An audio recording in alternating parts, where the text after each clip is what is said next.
Hello guys, a lot of people are asking how to join the class. I'm just guiding them. Just give me a couple of minutes, I'll be back. Thank you very much. Thank you.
Hello, everyone. Thank you very much for joining us. This is our first inaugural session on the UE Corporate Tax. We'll be discussing the session in detail. Everything like we'll be discussing the law, we'll be discussing the guide, we'll be discussing the cabinet decisions, we'll be discussing the ministerial decisions, FTO decisions. My name is Mahar Afzal. I'm the CEO of calls.com, and calls.com stand for Chris Cooper Chris Cooper Online Learning School. So, uh, first of all, I would like to introduce myself, then I would like to introduce how this system works. Basically, it will be quite helpful for all of us to join and to ask the questions in the future. Third thing, I will be looking for your introduction as well. I would request you to introduce yourself. Once you are introducing yourself, then we'll be discussing the way forward. Basically, how we will be how we'll be discussing and how we will be moving forward. Means what will the way we'll be conducting our classes. This that we'll be discussing. After this, we'll be starting the session. So as I discussed, my name is Mahar Afzal.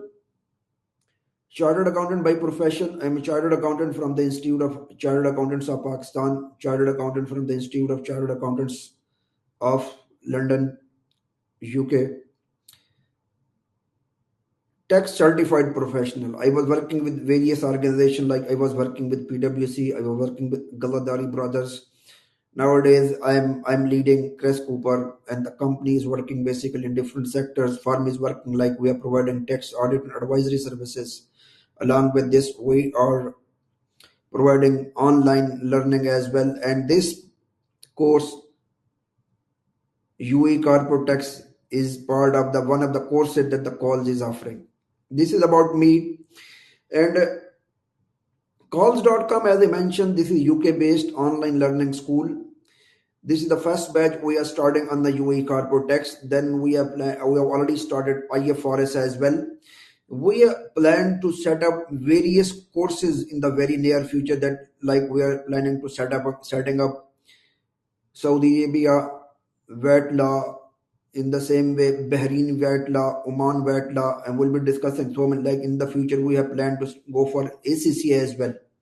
So this is how, and this call.com, based upon the idea that I coined. Basically, this came to my mind in during the COVID time, when the COVID was at the peak. I was sitting at home. I have no idea how to interact with the world. So this is what I decided, that I need to go and develop one learning platform. That's why this I developed cases.com. Cases.com stand for Chris Cooper e-learning system. There are two things basically. One is a school, which is stand for calls.com, Chris Cooper online learning school. And the second one is a platform, learning management system. This school is teaching through this learning management system. So you will be logging in every time you will be logging in on the cases.com, which stand for Chris Cooper e-learning system. This is a learning system. So what is the beauty of this system? This system has everything almost online. Everything, like student can join online, student can find teacher of their choice online, student can find courses of their choice. This is what we are planning to offer. Might be the different other educators, schools and colleges can join as well. So how this system works: when I'm speaking to you, you cannot see me, even I cannot see you, unfortunately, but I know this, you are in the class. I can see your names, that you are in the class. Yeah, I can see your names, you are in the class, but I cannot see you at the moment. How this system will work: if you have any question, you will raise your hand. In the time, during the time you are raising your hand, I will be able to know, okay, this trainee student is raising his hand, and this trainee student has any question. Like any of you can raise the hand right now, I will bring you on board. Any of you can raise your hand, or I can bring any of you. Okay, let's bring this. Abdullah is at the top. I'm bringing Abdullah on board.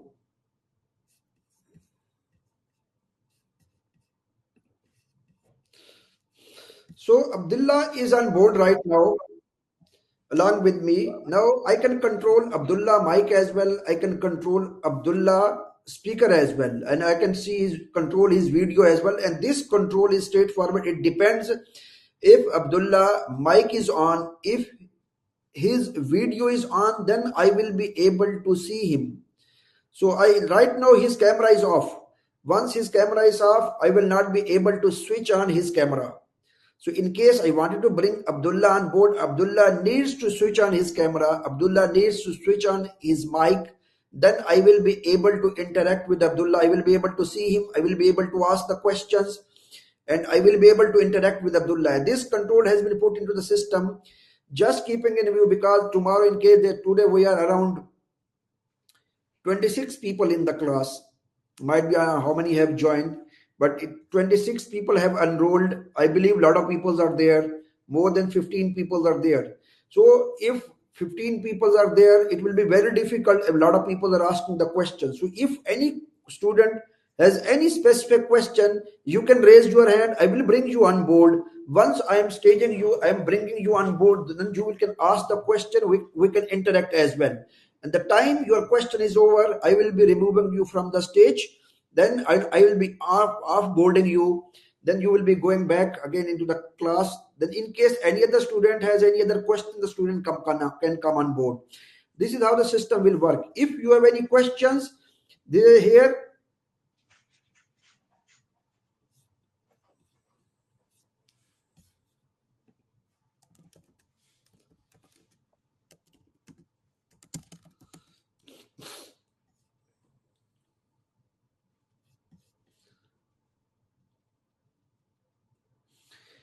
One of the student is asking, yes, okay, they are confirming yes. So if you have any question, as I said, you can raise the hand or you can drop a message in the message box as well. I will be able to share the screen. We will be discussing everything through the system. At the end, you can see this class is being recorded. Once this class will be over, and just one more important thing, this class will be started exact at the time, like UAE time is 5:30. This class will be started at 5:30. You will not be able to join this class before this time. And exactly at 8:30, this class will be over. We will not be able to go beyond 8:30. So this full session is being recorded. When this class will be over, the recording of this session will be available in your account at thecases.com. You can download the recording and you can see the recording. You can watch the recording again and again whenever you wanted to see. One more thing, important thing I just wanted to update. This is the first session. We will having quizzes. We will have short questions. This option is in the system as well. I will be throwing the questions, like might be just this is a pop-up quiz. In case I'm asking you something, you need to answer me. This feature is building into the system. And pools is option is there. In case I'm asking question, I'm taking your feedback. I'm asking, is everybody in the class? I'm just asking this class, in the class. So I'm creating this pool. You can put yes or no. I can say, can you hear me? This is, can you hear me? This is my question. This is my question. I'm creating pool. You can address yes or no. Whatever is your answer, I will be able to see. So in case you are asking yes, I will be able to see. In case you are asking no, I will be able to see. So this is how this system has been designed as I requested. So if you have any question, I'm here. I still believe there are a lot of chances to upgrade this system. We'll be upgrading it with the passage of time. But the idea is to teach and to learn through the system across the globe. It doesn't matter wherever you are in the same room, same city, same continent, or different city or different continent. You need to learn from the system, and everybody through the system. Everybody needs to learn from the system. So this is about me, Mahar Afzal, as I mentioned. This is about the calls.com. A lot of people call it a K calls. This is calls.com. Calls.com. This is about the cases.com. Again, calls.com is a school. This is the end result. You have conducted the pool. All people can hear me. Nobody has said no. Really appreciate it and thank you very much. So Screen sharing option is there as well. I will be able to share the screen, and you will be able to see my screen in case I'm opening anything. You will be able to see. This is a screen sharing option. I believe this is working. I just wanted to test it before starting the class. I wanted to make sure. I have one question again. This is the pool. Can you see my screen? This is question. Can you see my screen? This is the question. Multiply. You can say yes, or you can say no. I am creating this pool, and in case you can see the screen as well, you can listen me as well. So I believe,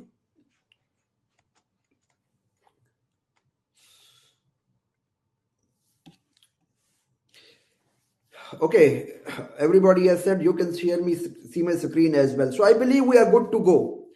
So I would like to request all of you one by one, just have your quick introduction, not too much, I will say quick introduction. So I'm starting from Abdullah. Abdullah would like to say something about yourself. Uh, Introduction about myself. Okay, I'm a fresh graduate, and I'm working right now as a ERP coordinator, and that's it. For now. Okay, appreciate it. Thank you very much. So I need to bring Abdullah. I need to bring Azim.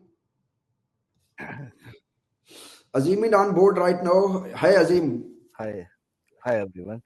My name is Nazim Afroz. I'm working as a finance manager, and I have a part qualified ICMA. Yeah, thank you very much. I would like to say you need to give the name of your company as well. It will be quite helpful for me to remember at least. I know a lot of people came from the companies, I know them. So I would like to request just to keep giving the name of the company as well. Appreciate it. I'm working in Pioneer Dynamics. Pioneer Dynamics. Okay. Thank you. Thank you very much, Azim. I would like to say Asif Khan. Asif.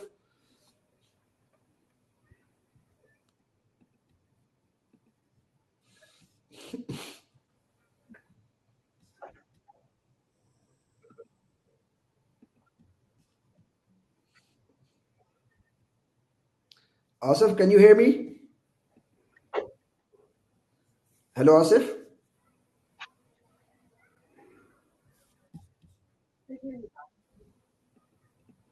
Asif, can you hear me?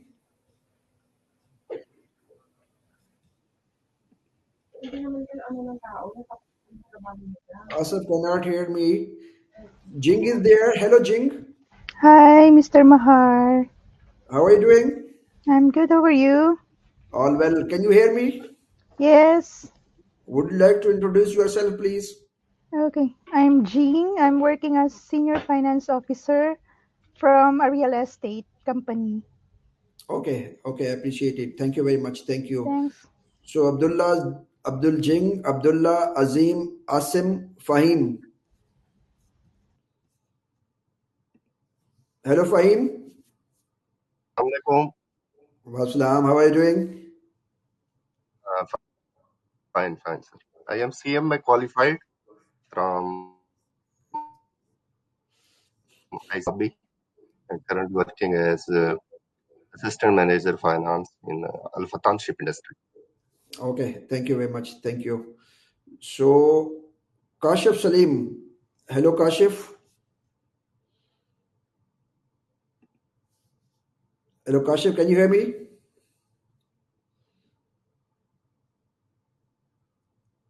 I cannot hear you, Kashif. I think your mic is off. Yes. Uh, Assalamu alaikum, sir. How are you? All well, all well. Thank you very much. Let me introduce myself. My name is Kashif Salim. I am ACA and I'm working as Group Senior Accountant with Harmony Group. Okay, This is thank you very the much. yes, sir. Nice to have you here. So Korovilla. Hello. Hi, Marham. My name is Kurivula. I work as a finance lead in a refrigeration business industry in Sharjah. I'm a qualified certified management accountant. Thank you very much. Thank you, Corvilla. Welcome on board. Thank you. So, Muhammad.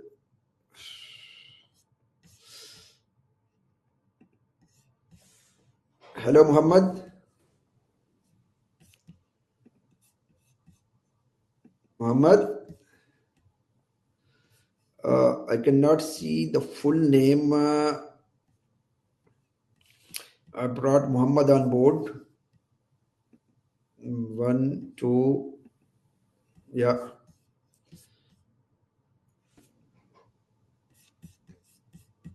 Hello, Muhammad. Muhammad. Hello. Hello, Muhammad. Can you hear me?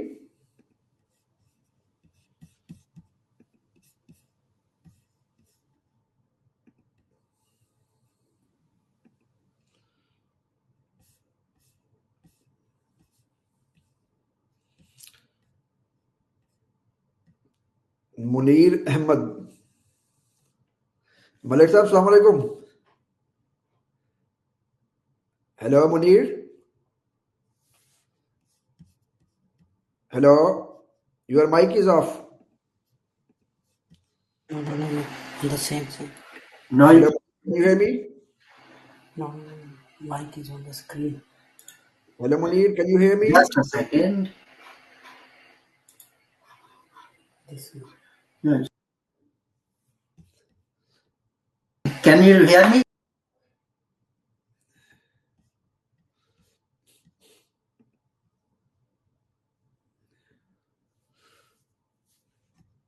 Hello, Munir. Can you hear me?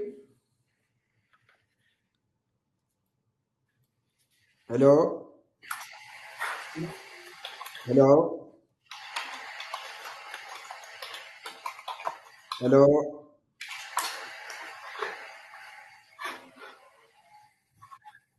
I think might be. Let me bring Mia Ehsan on board. Hello, Mia Saab. Hello. You can hear me now? Your mic is off. Can you hear me? Yeah, I can hear you. My mic is on now. Yeah, this is on now. So Okay. can you switch on your camera as well? I don't know so where to switch on the camera. If you are using your laptop, you need to switch on the camera in your laptop. I will then bring your video on as well, because I cannot open your camera without your permission, and the control is you need to on your laptop camera. Yeah, that's the same I did when I joined. It asked me question for the laptop camera and the mic, so I did on for that. So the mic is appearing on the top, but the camera, let me see now. Is it now coming? Yeah, I now can see you now. I can see you now. How are you doing? I'm good, man. And you? Nice to see you. Good All well. Thank you very So, much. Thank yeah, you very much. Thank you. yeah, Hope you are sitting in the winter as well, huh? yeah. It's a little bit winter in the UAE, so good. Okay, would you So like to introduce yourself for yeah, all of the rest of the all people, please? yeah, myself is CA and CMA and CPA, and I'm looking after the firm in Dubai. So I'm just trying to refresh with Mahar and then looking forward, guys. Okay, Mia-san. Thank you very much. I appreciate it. Thank you. Thank you. Thank you.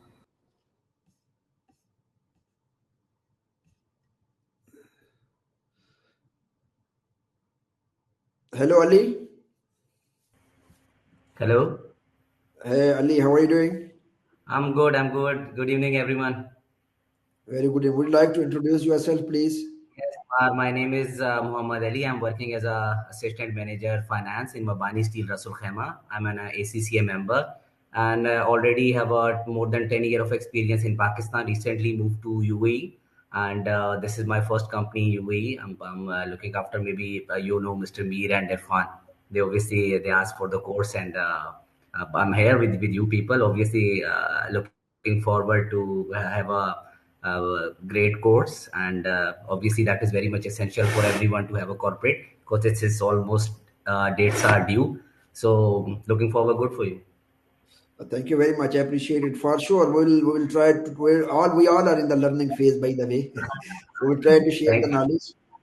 Yes, yes, yes. Sure, sure, sure. Thank you very much. Thank you. Thank you.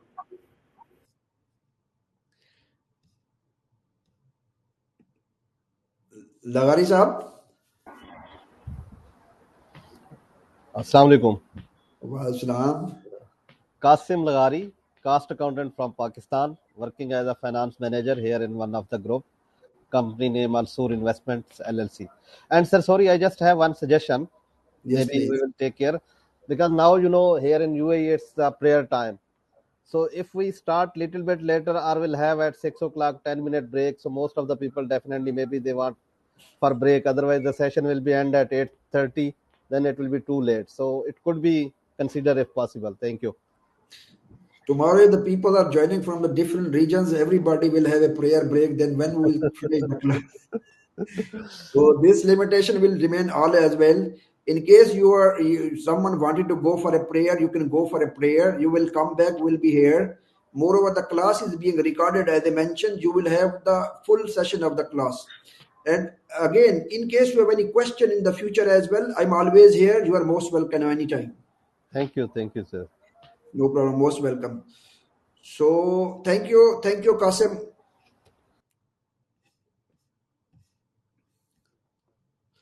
Sayyid Yasir. Hello, Sayyid. Hello, Sayyid. Would you like to introduce yourself?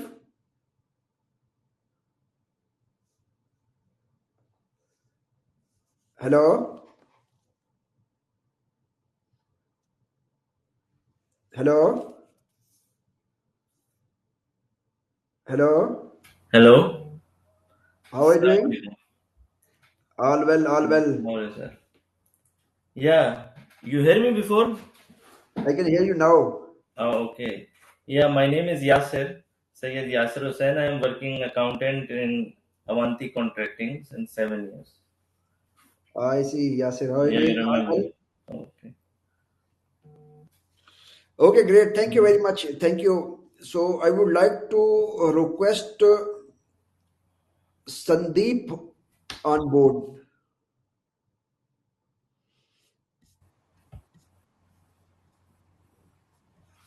Hello, Sandeep. Hello, Sandeep. Can you hear me? Sandeep? Hello, Sandeep. Can you hear me?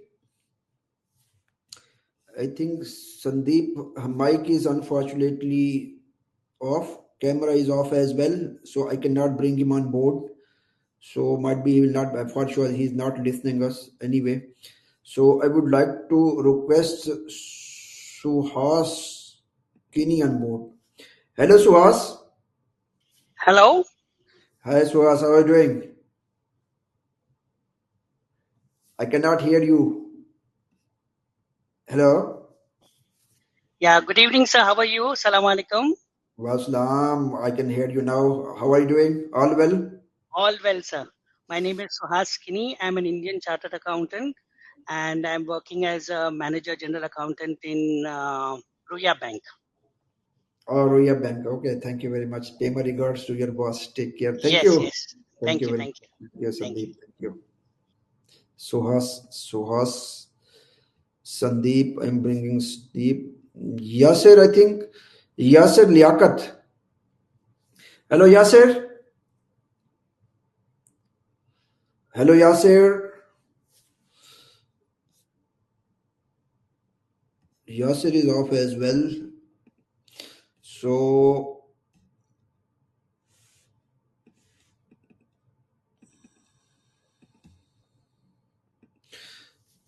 hello, Muhammad. You are, yeah. Hi, how are you doing? Would you like to introduce yourself? We cannot hear you. Your mic is off.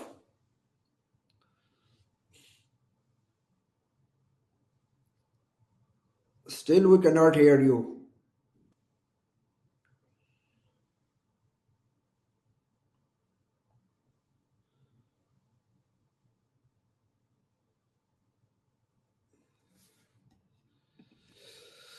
So we'll bring Muhammad on board once again. In between, I'm requesting. Hello, hello, hello, Muhammad.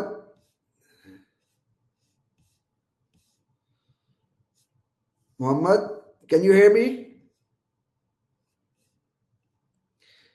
Guys, I think we have done with everyone almost. Couple of people, they are not able to answer. Unfortunately, their mic is off. Due to some reason, they are not able to respond to us. So if anyone else to whom I missed, I would like to bring him on board, bring him or her on board. He can introduce yourself. So if anyone else wanted to come on stage and introduce yourself, please just let me know, raise your hand.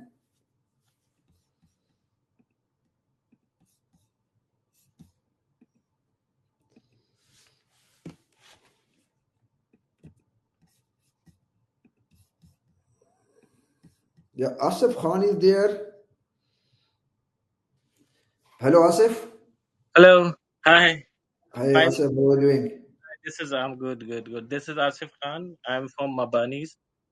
So currently I'm doing SCCA and I'm working as a senior accountant at Mabanis LLC. Okay, thank you very much. I appreciate it. Thank you.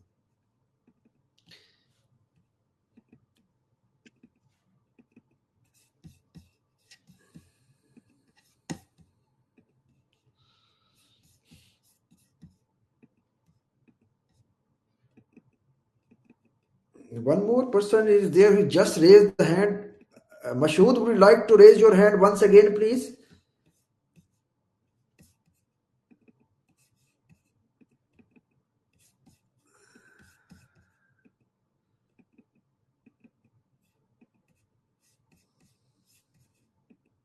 Yeah, I think this is fine now.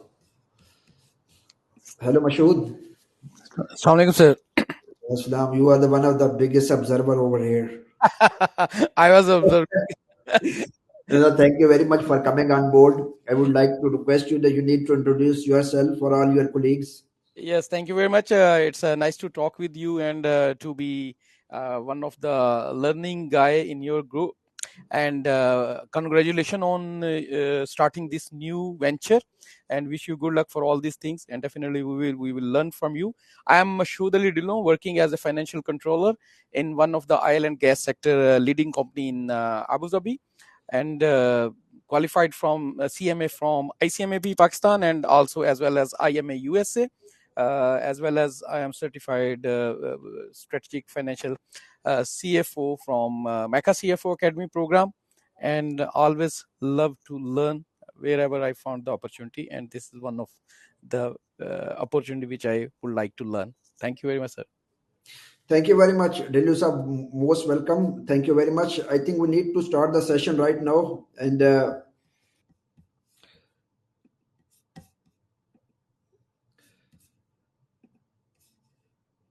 well, so as discussed, I just quickly I would like to go through the timetable. And the timetable that we discussed is cases.com. Here you can find the timetable. I believe if you have any question anytime, you can raise your hand, please. So this is the timetable that we're discussing.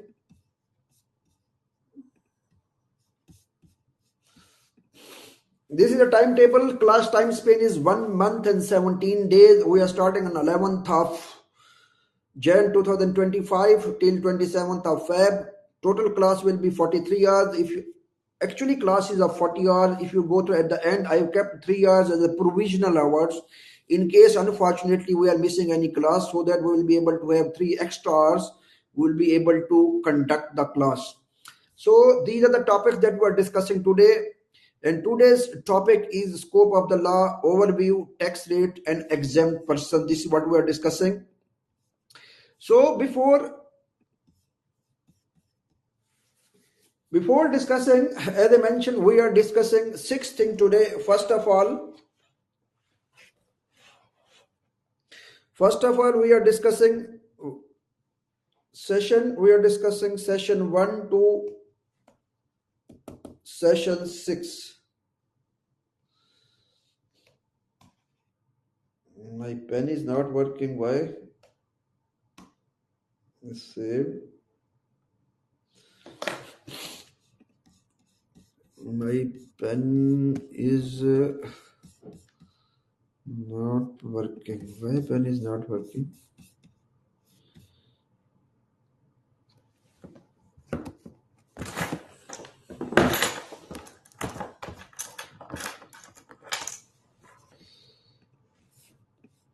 Yeah, that is fine.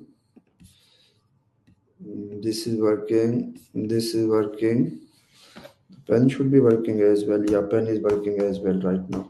Okay.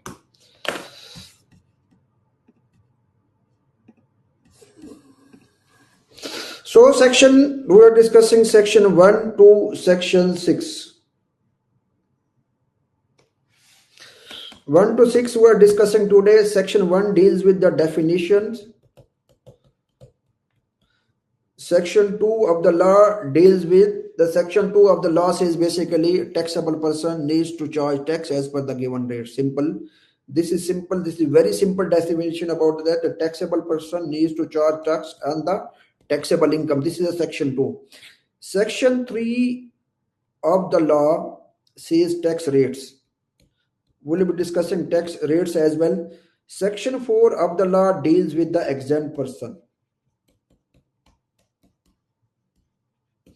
Section 5 of the law deals with the government entities, I think. Section 6 of the law deals with the government controlled entities. These sections we are discussing today, might be we'll be discussing something else as well. First, as I mentioned, first of all, the definition. Second is a law says taxable person needs to charge tax on the taxable income. And then tax rate has been given in the law in the section 3. Section 4 of the law, it has been given exempt person, which are the exempt person, which are subject to tax, which are out of the scope person. All these things we'll be discussing in detail. At the end, they said government entities and government controlled entities. These are the section 5 and section 6. Might be, as I mentioned, we'll be discussing something else as well other than this in case we have a time. But primarily we'll be focusing on these 6 sections. So,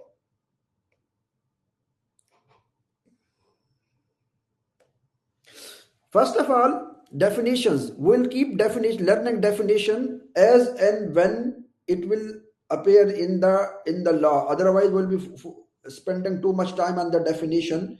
We'll be keep discussing the definition whenever the definition will come. So I'm skipping definition for the time being. Again, I just said we'll be discussing when this course will be over. We all will have a comprehensive understanding about the definitions. So now the taxable person needs to charge tax on the taxable income. So law says section 2, taxable person need to charge tax on the tax income. Before going to the taxable person, I would like to know from where the word tax has come, where these taxes are being introduced. Wherever you will go across the globe, where are the taxes? Wherever you will go, you will find the taxes. VAT is there, excise is there, corporate tax is there, personal income tax is there, wealth tax is there. So wherever you are going, you are finding that in each country there are taxes. So what is the reason from where these taxes have come? This is basically the taxes has come. Every government work for the welfare of the public. When the government is working for the welfare of the public, for the growth of the economy, there are 2 important things, which is the agenda of the government, the objective of the government. What is the objective of the government? Government wanted to work for the welfare of the people, and government wanted to work for the betterment of the people, growth of the economy. This is the core agenda of the people. For this purpose, government have 2 policies. One policy is monetary policy. Second policy is fiscal policy. We'll be discussing both of these terms on our next slide. Fiscal policy, basically it deals with the government income and government spendings. So whenever the government needs to collect money and government needs to spend money, why government needs to collect money? Government wanted to collect money, government wanted to spend on the welfare of the people. For the welfare of the infrastructure. Government wanted to give good hospitals, good schools, good colleges, very good roads, infrastructure to the people. For this, government is in need of money. When the government is in need of money, government is collecting the money from the various modes, and one of the mode is the taxes. So basically, government wanted to work for the welfare of the people. This is the reason across the globe, every government wanted to work for the welfare of the people. Once the government wanted to work for the welfare of the people, betterment of the people, growth of the economy, they are bringing different policies. And one of the policy is fiscal policy. And this fiscal policy, one of the source of income for the government are the taxes. So once this government is collecting the taxes, in this taxes, there are two types of taxes. One is the direct tax. Second is the indirect tax. Direct tax and indirect tax. Direct tax is basically the person on which this tax is applicable. The same person is bearing the burden as well. I'm repeating. The person on which this tax is applicable, the same person is bearing the burden of the tax as well. This is called direct tax. Indirect tax is, and the example of the direct tax is the corporate tax, personal income tax, wealth tax, property tax. If tax is applicable on the company, company will bear the burden. If the wealth tax is applicable on the individual person will bear the burden. Why the indirect tax is, this indirect tax is applicable on party A, but the party B is bearing the burden. So indirect taxes are party, the tax will be applicable on party A and party B will bear the burden. Means it will be applicable on different person, burden will be borne by the different person. And the best example of the indirect tax is the VAT, value added tax. In the value added tax, if you check the mode of taxation, every person in the whole supply chain other than the end user is the presumed collector of the government. They are collecting on behalf of the government, they are paying to the government, and whatever they have already paid, they are claiming it back from the government. So other than the end user, every person in the whole supply chain is the collector of the government. They are collectors. So at the end, who is bearing the burden? End user, you and me. Whenever we are going into the market, we are buying something, we are paying VAT as well. So this is one of the best example of indirect tax. So we all know now from where this word tax came, why it came into the market, why this is across the globe. The reason is what government wanted to work for the welfare of the public. Government is implementing the fiscal policy, and one of the mode of the implementation of the fiscal policy is the taxes, and these taxes are direct taxes and these taxes are indirect taxes. And we are discussing today direct tax, which is the corporate tax. Corporate tax is applicable on the companies. Companies are liable to pay tax. So this is how this corporate tax came into the picture. Where this corporate tax came into the picture into the UAE, very important thing. Very honestly, I just wanted to share with you. A lot of people are asking this corporate tax is a burden, and never ever thought this is a burden. Corporate tax will give more confidence to the investor. Globally, more money will come into the market. Once the more money will come into the market in a transparent way, it will be at the end, it will be ultimately betterment of the economy. So now initially might be, I'm not asking everything what's happening in the UAE, might be there were the two financials are being prepared. One is being given to the party A, second is being given to the party B. Once this VAT is there, now the corporate tax is there. So one number will be available market with the every person. One number means once the one number is available to the every person into the market, it will give a more confidence to the investor. Most transparent economy, more confidence, most transparent economy, more confidence of the investor into the market and more money in the market. Once it will be more money in the market means at the end it will be very good for the betterment of the economy. So direct taxes, I told you the reason why this has been introduced. Now we are going to discuss, I'm sharing my screen, we'll be discussing one by one section and one by one example quizzes and everything we'll be discussing here as we discussed earlier.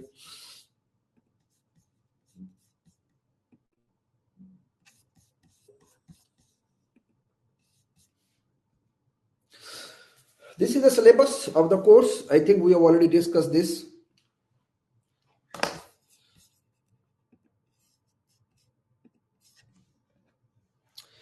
Article 1 to Article 6 that we're discussing today. We're discussing scope of the law as well, overview, tax rates, and exempt person that we're discussing today. This is the summary. What has been introduced till now? The journey started from the corporate tax.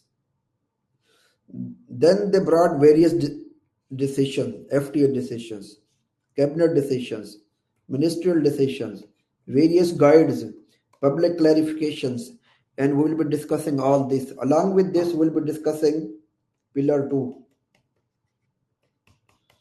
We'll be discussing tax treaties as well. Not in detail, but at the very high level, we'll be discussing tax treaties as well. We'll be having quiz, we'll have a pools, we'll be keep discussing. Next batch, not this batch, next batch, we will have an online exam as well, just after the course, and the people who will be passing the exam will be issuing the certificate to those people. But this is the first course, something are in process in the system, so I wanted to make it automation. So I believe in the next module or after, next batch or after that, we'll be having this exam as well. Reasons of implementation taxes. I told you the reason is monetary policy there, fiscal policy is there. Both of these policies are working for the objective, and objective is stabilization of the economy and growth of the economy. This is the main tool for the monetary policy. These are the main tools for the fiscal policy.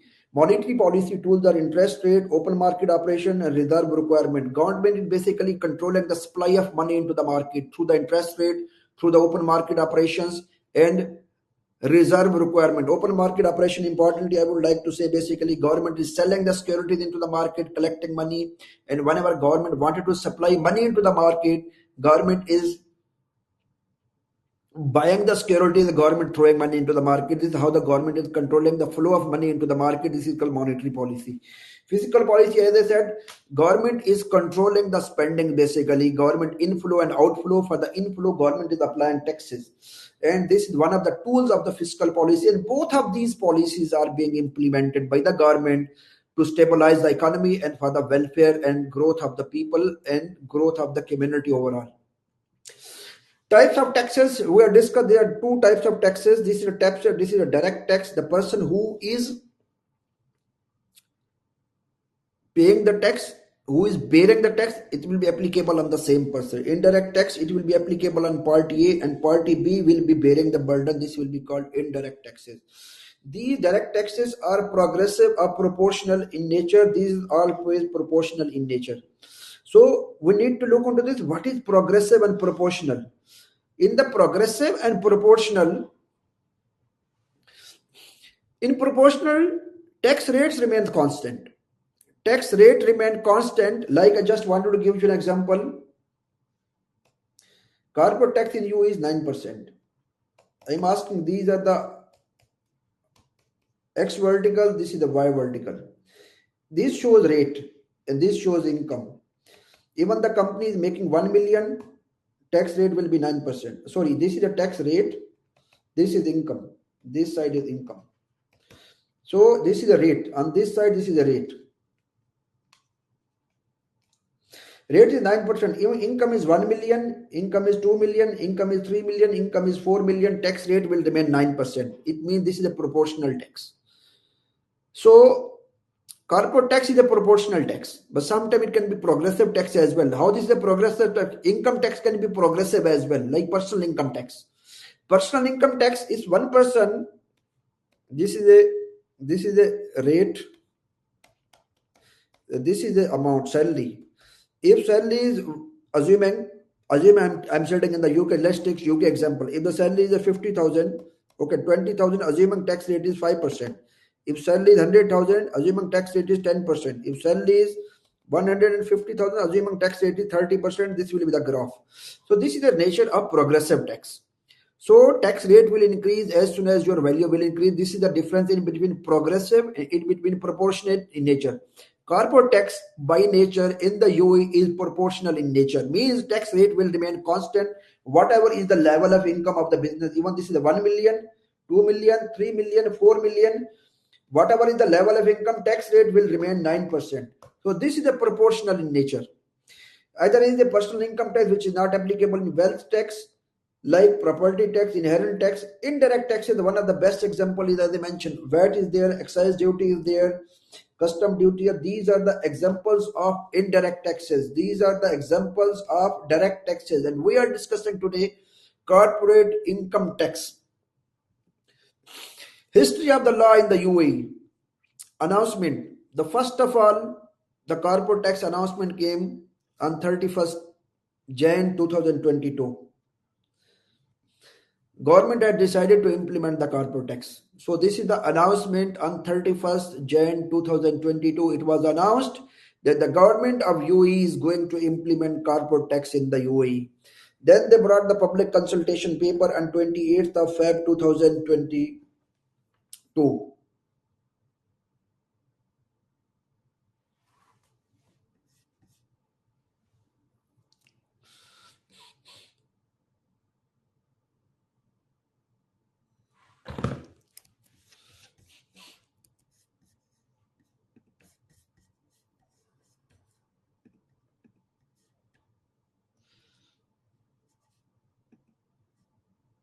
Everybody can hear me and everybody can see the screen? See the screen. Right now we can, but the screen you were reading from, we couldn't see it. So the PowerPoint presentation that I shared, you have not seen that? No, we didn't see it. From the beginning, we didn't see it.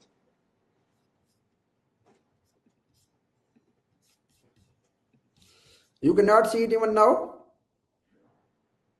Right now we can. Right now you can. Yes. Okay, I was discussing basically.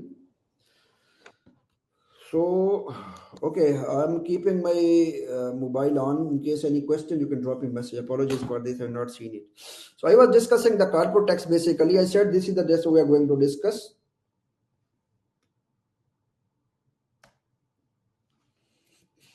There's article 1 to 6 that we are going to discuss. Then I said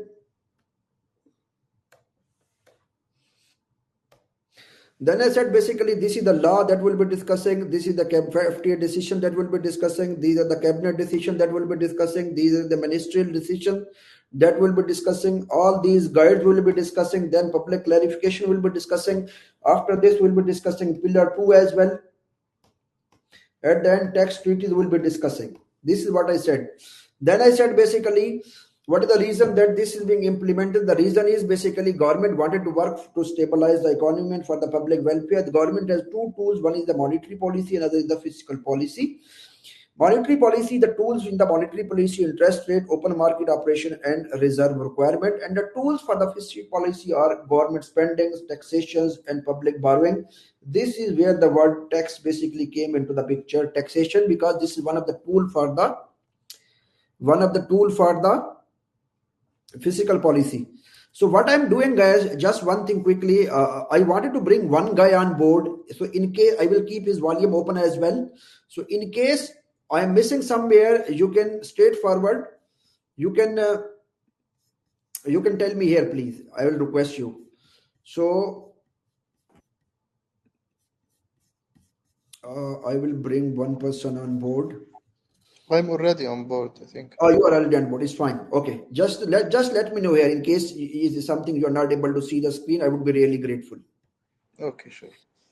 So these are the tools basically, as I mentioned, for the government. Monetary policy are there, fiscal policy, objectives for the welfare of the economy and welfare of the people. So this is the word from where this taxation word came into the picture. Now we discussed the taxes. Taxes can be direct taxes or it can be indirect taxes. Direct taxes is applicable on the same person bears the burden. Indirect taxes are applicable on one person, but the burden goes to the next person. Then I said direct taxes are progressive or proportional in nature, while the indirect taxes are proportional in nature. These are the example of direct taxes. These are the examples of indirect taxes. In the progressive, I said proportional tax, I said just last example, this is a income of the business on the x-axis, on the y-axis this is the rate in the UAE 9%, assuming this is 9%, whatever is the level of income, rate will remain 9%. This is called proportional in nature. Progressive in nature is behave like this, like if the income is going up, and this is on the right, this is the tax rate. So income is 1, tax rate is 1. Income is 2, tax rate is 2. Income is 3, tax rate is 3. This will be the graph like this. So direct tax are progressive or proportional in nature, while usually indirect taxes are proportional in nature. These are the examples of direct taxes and indirect taxes that we have spoken.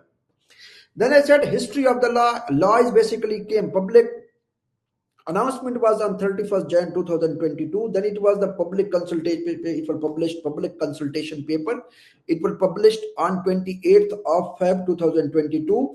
Then UAE corporate tax law was issued on 9th of December 2022. Then the law was effective starting from 1st of June 2023 for the financial year starting on or after 1st of June 2023. If your financial year is starting on 1st of July 2023, tax will be applicable from that stage. If the financial year was starting from 1st of Jan 2024, tax will be applicable from that stage. So this is about how the law was implemented. This is a little bit history about the corporate tax law of the UAE. This is the summary and overview of the law. If you go into the law, there are total 61 sections. Total 70 sections. The total 70 sections are in the law. In these 70 sections, if you are going through the law very carefully at the high level, you will find that Article 4 to Article 10, this deals with the exempt person. Remaining Article 11 to 17 deals with the resident person and non-resident person. Articles 18, 19 deals with the free zone persons and free zones. Now, this word is very important, person. In the language of the law, person is altogether different person. I'm not asking you and me. You and me are person for sure, but in the language of the law, person means a different. Like person can be exempt person, person can be out of scope person, person can be taxable person. 99.9% law deals with the taxable person. Exempt person, you will find few 4 to 10. If the person is exempt, they are not driving any business income, then these person will not come into the picture because these are the exempt. These will not be subject to corporate tax. So I will say 90%, 99% law deals with the taxable person. Though this taxable person, it can be individual taxable person or it can be a tax group as well. So Article 22, 25, 20, 28, this deals with the single taxable person. Because I said person, 99% it deals with the taxable person, law deals. Now taxable person can be two types. It can be a single, it can be a group. These provisions are dealing with the single taxable person. These provisions are dealing with the tax group. Then how to calculate the taxable income of the tax group. Now going back to the Article 2. What the Article 2 said, taxable income needs to calculate, taxable person needs to calculate taxable income and charge the tax. This is the full-fledged definition of the law. Full-fledged. Taxable person needs to calculate the taxable income, apply the tax rate. So all calculations is to calculate the taxable income, apply the tax rate and pay the tax. Nothing other than this. So this deals with the single taxable person. This area deal with the tax group. These are the provisions how to calculate the incomes of the tax group. These are the provisions how to calculate the taxable income of the individual, a single taxable person. Now they are arriving at taxable income or tax loss. If tax loss, Article 37 and 39 dealing with the tax losses. Taxable income, then asking based upon this you need to calculate the tax. Article 44 to 47 dealing with the calculation of tax. Article 53 dealing with the return. Once you have calculated the tax, once you have completed a return, what you need to do? You need to make the payment or you need to take the refund, right? So Article 48 to 49 dealing with the payment or refund. These are the some administrative provisions. Once you are calculating your taxable income, you are paying tax to the FTA, submitting return, paying tax to the FTA means you have done your job. These are the administrative provisions. Along with these, there are very small provisions as well. As I mentioned, definition of the imposition as tax we have already discussed. CT rate will be discussing. Small businesses, reliefs of their registration, deregistration, financial statement requirement. These are most of the cases are administrative provisions. TP is one of the important tool that we'll be discussing as well. But yes, TP is applicable while calculating your taxable income. So this is the overview of the law. If I'm asking what is the law, you will say three types of person: exempt, out of scope, or taxable. Exempt, article 4 to 10. Taxable, rest of the all articles deal with the taxable person. Out of scope person, law will never ever say who is out of scope. Globally, whenever these laws are being published, they said, okay, this person is taxable, means this is interpretation. Other than this person, every person is not subject to tax. Means those are out of scope. That we'll be discussing in detail as well. So persons, very important. As I mentioned, what person? Person can be taxable person can be exempt person can be out of the scope person. So as I mentioned, Article 4 to 10 of the law deals with the exempt person. Article 4 to 10 deals with the exempt person. Rest of the almost all articles deals with the taxable person. Out of scope, law will never ever say about the out of scope person. Law will say this is person, this something like this. Okay, this person needs to pay tax. Other than this, if the law is silent, means out of the scope. This is a scope of the law. As I mentioned, scope of the law along with the tax rates as well. So person, as I said, what type of person? Exempt, out of scope, and taxable person. Exempt, out of the scope, and taxable person. Three types of persons are there. So taxable income, if the person is exempt, means the person will not be liable to pay any tax unless and until the person is doing any business. If the person is doing, might be the exempt person is there, this exempt person is doing business as well. This portion of the business, it will be 100% treated like taxable person. If this person is not doing any business, then it will be exempt. Tax will not be applicable. The whole law will not be applicable to the exempt person. Out of scope person, law will not be applicable, no provisions of the law. Taxable person only will be generating taxable income. Taxable persons will only be generating taxable income, or the exempt person, if they are doing business, they will be treated 100% like taxable person. So the taxable income, as I said, law says taxable income of the taxable person should be subject to tax. On which tax rates? Law says on the tax rates given the respective decision, and decision has come on this. And they said in the decision, qualifying free zone person needs to pay 0% tax on their qualifying income.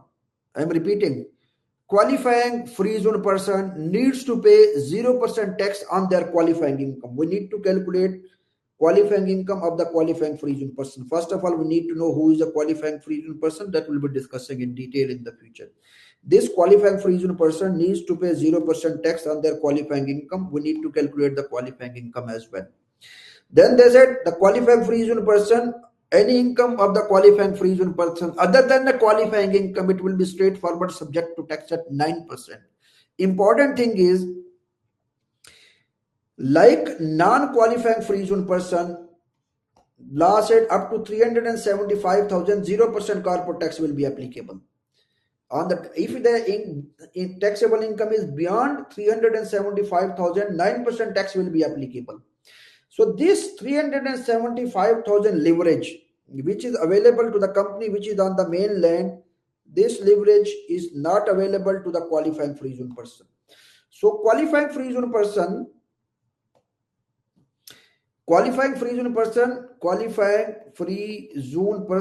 other.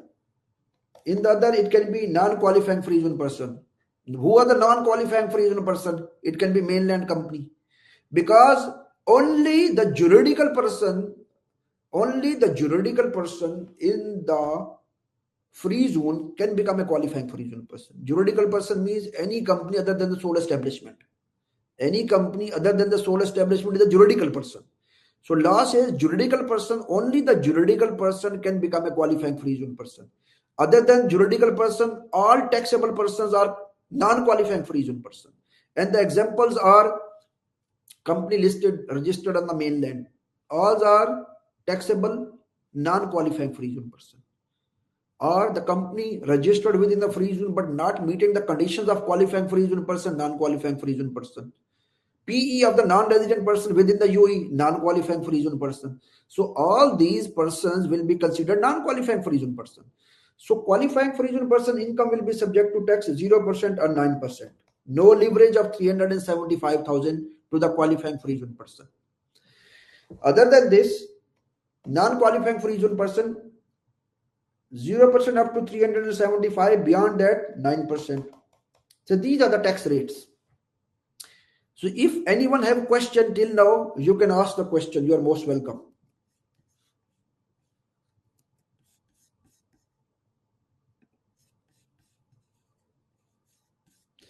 Any of you, any question?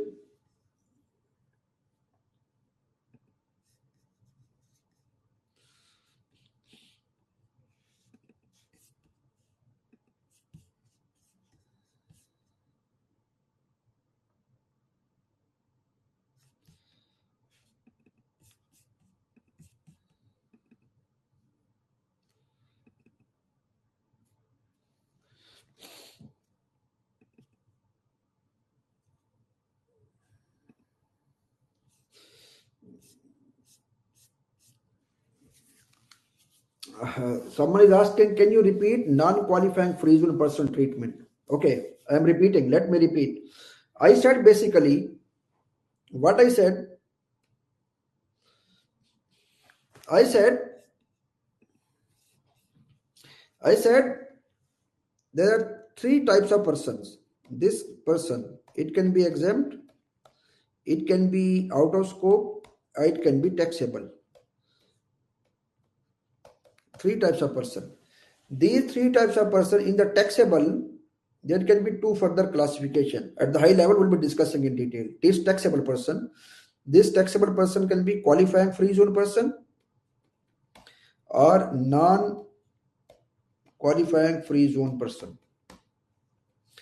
Law says only the juridical person registered within the free zone will be considered qualifying free zone person. I'm repeating. Any company which is not a sole establishment, and that company is incorporated or registered within the free zone, that will be considered qualifying free zone person, because there is a possibility this free zone company can be juridical person or natural person. This free zone company can be a juridical person or it can be natural person. Juridical company, the difference between the juridical person, sole establishment,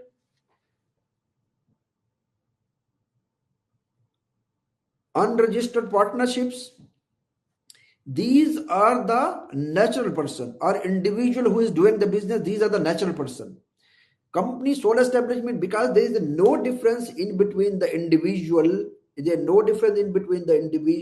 and sole establishment. Law says this is a natural person.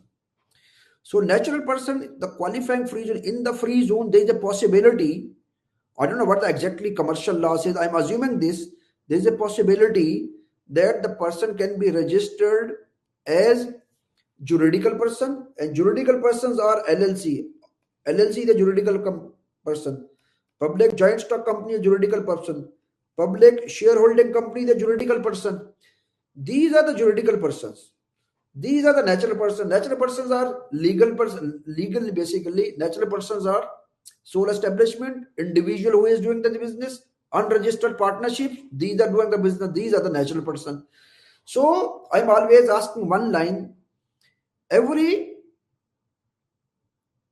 juridical person is a legal person, but every legal person is not a juridical person. I'm repeating. I'm asking, every legal person is not a juridical person, but every juridical person is a legal person, because legal person means company. Now the company can be sole establishment, or company can be sole establishment, or company can be, if company, this company can be two types. It can be sole establishment or it can be non-sole establishment. Non-sole establishment can be LLC, LLP, public joint stock company, public shareholding company. This company is a legal person, right?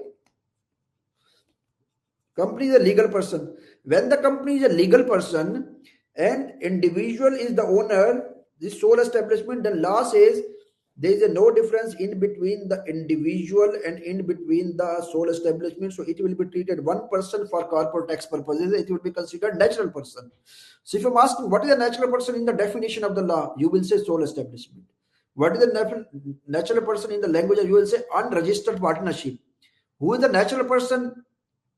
You will say, as I mentioned, unregistered partnerships, sole establishment, natural person doing the business, there is no difference. So other than this, all registered companies are juridical person. So what I'm saying, this is a legal person.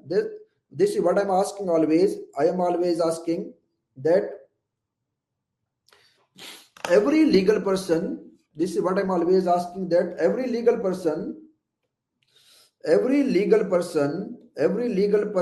is not a juridical person, because every legal person can be sole establishment as well, but every juridical person is a legal person. This is what I'm always asking. Every juridical person is a legal person, but every legal person is not juridical person. Juridical person means LLC, LLP, public joint stock company, any company other than sole establishment. This is a juridical person. So coming back to this, company can be three types. It can be a person, company can be qualifying for regional person. And for the qualifying for regional person, only the juridical person can become a qualifying for regional person. Means sole establishment is not a juridical person. Sole establishment cannot become a qualifying for regional person. Then there are 6 conditions. First of all, it should be a juridical person. Then there are 5-6 conditions. All these conditions needs to be met. If all these conditions are being met, then we will say this person is a qualifying for regional person. And the qualifying income of the qualifying for regional person will be 0% and non-qualifying will be 9%. For the non-qualifying for regional person, a person who is not a qualifying for regional person, there is some more message.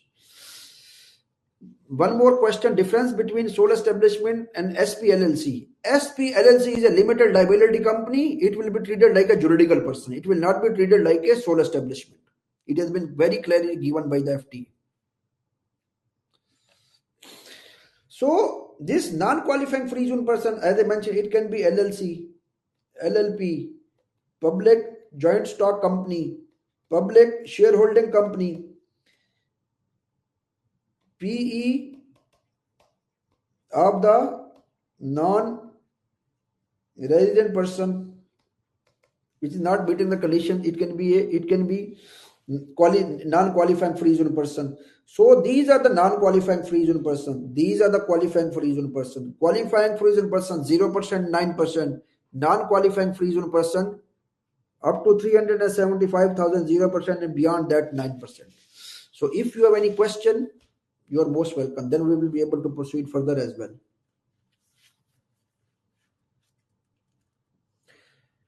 No question? I believe everyone is clear. So we'll be discussing this in detail. This is not our objective today to discuss this detail. We are discussing free exempt person today. In our next section, we will have a full-fledged session on the taxable person, and this will be discussing the same thing. So just keep in mind, tax rate, qualifying free zone person, 0%, 9%. 375,000 relief will not be available to the qualifying free zone person. Other than qualifying free zone person, up to 375,000 taxable income, 0%, and beyond that 9%. Everyone is clear regarding this?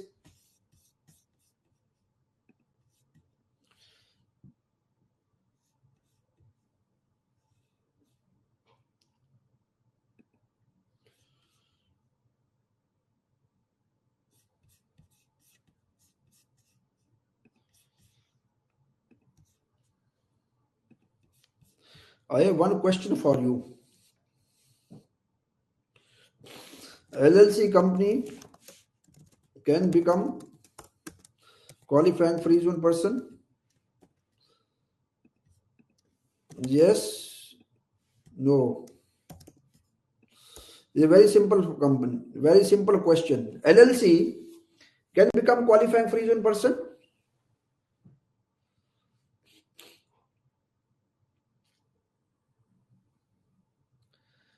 8 people have answered. Okay, 10 have answered. 11, 12,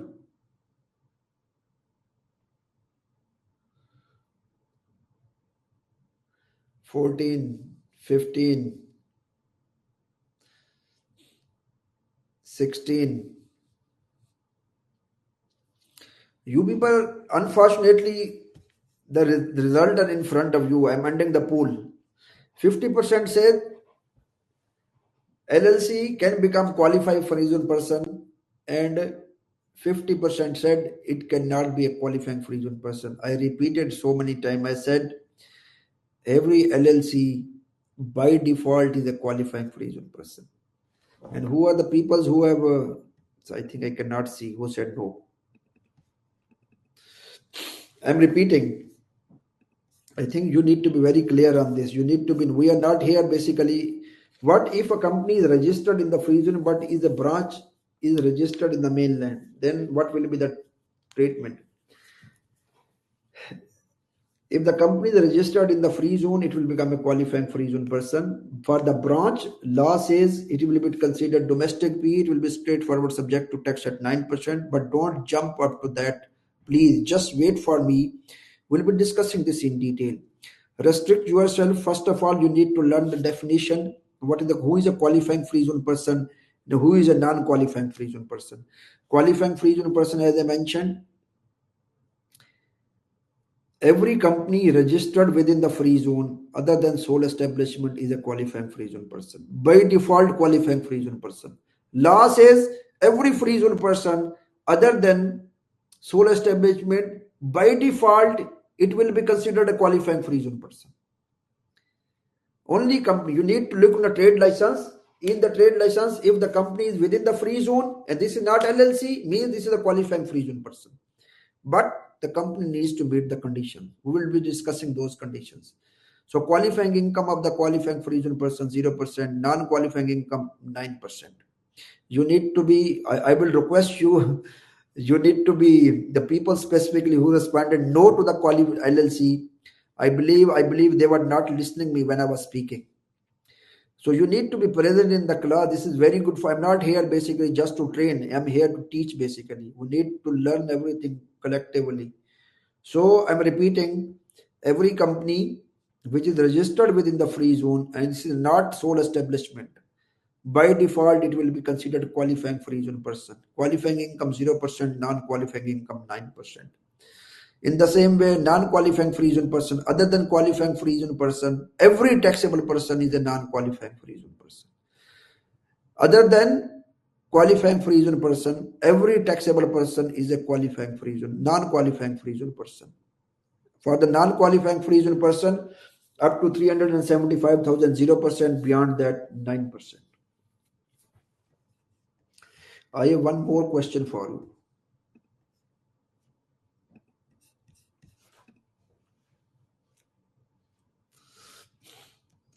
$375,000 exemption is available to qualifying free zone person or non-qualifying. Okay, 375,000 exemption is available to, and the option is qualifying free zone person, and second is non-qualifying free zone person. 375,000 exemption is available to qualifying free zone person or non-qualifying free zone person. This is my simple question.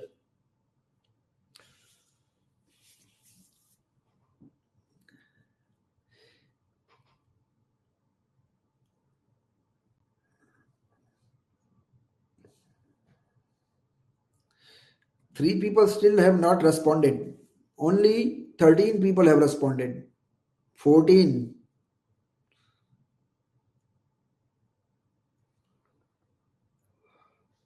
I need to build it into the system. Who are the people who are saying, I need to look on, this is very important. I'm noting it down in the next version. At least I need to able to see who are the peoples who are giving the basically, who are choosing basically, who are saying, who are the qualifying free zone person, who is saying what none. Three people said that 375,000 exemption is available to the qualifying free zone person. No.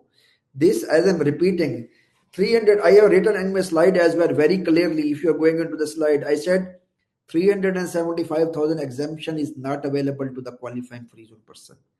Qualifying free zone person income is straightforward, subject to tax at 0% or 9%. For the non-qualifying free zone person, up to 375,000, 0%, beyond that 10%, 9%. Just look into this. If the income of the person is assuming 1 million, this is a non-qualifying free zone person. So I am assuming this is the taxable income. How can we calculate? We'll be learning how we'll be calculating this taxable income. They said up to 375,000, 0% tax. Beyond that, whatever the remaining, it will be 625, right? On 625,000, 9% will be applicable. This is the calculation for the non-qualifying free zone person. For the qualifying free zone person, 1 million, we need to split this 1 million straightforward. We need to split for the qualifying free zone person, we need to split this 1 million into two: qualifying income, non-qualifying income. Qualifying income 0%, non-qualifying income 9%. If this person assuming has 1 million, 100,000 as a qualifying income, 0%, 900,000 non-qualifying income, 9%. So this is the criteria. Basically 375,000 exemption is not available to the qualifying free zone person. In our previous slide, you have seen that while we have calculated non-qualifying free zone person, we said, okay, total income is 1,375,000 exemption, remaining is taxable. But while calculating for the qualifying free zone person, we have split the income: qualifying income, non-qualifying income. Qualifying 0%, non-qualifying 9%. 100,000 is the qualifying income, 0%. 900 is non-qualifying income, 9%. Straightforward. I believe everyone is clear regarding this. So what we have discussed till now Article 2, Article 3, and 3 more articles we need to discuss. So we need to be very clear. I'm going back to the slides basically. Let's go back to the slide.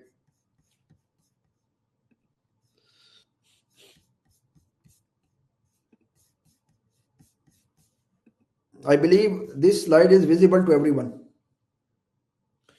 So we said taxes, history of taxes, then overview of the law, then we said person, taxable person, exempt person, out of the scope persons, then scope of the law. In the scope of the law, I said exempt person, out of scope person, taxable person. Then we said taxable person needs to calculate taxable income. Where it has been written? It has been written in the Article 2. Articles 2 said you need to calculate your taxable income and you need to charge tax. Article 2 says who needs to calculate taxable income? Taxable person. Then need to charge tax. How they need to charge tax? Then need to look into this is a qualifying free zone person, non-qualifying. Qualifying 0%, 9%. Non-qualifying up to 305, 0%, beyond that 9%. I have written it very clearly at the bottom as well. You can see non-qualifying free zone person, general mainland, non-qualifying free zone person, P of the generally, this is basically mainland companies, non-qualifying free zone person, P of the non-resident. Generally, these are the non-qualifying free zone person. Qualifying free zone persons are not entitled to 0% on their first income of 375,000, but their qualifying income 0%, non-qualifying income 9%.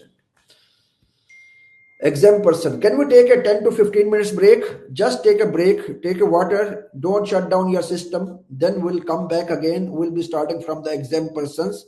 Basically, as I discussed on our previous slides, Article 4 to 10 deal with the exempt persons. This is a taxable person. We are discussing today Article 4, 5, 6, and 1, 2, and 3. A definition we'll be discussing when we're discussing the respective article. 2 and 3 we have already discussed.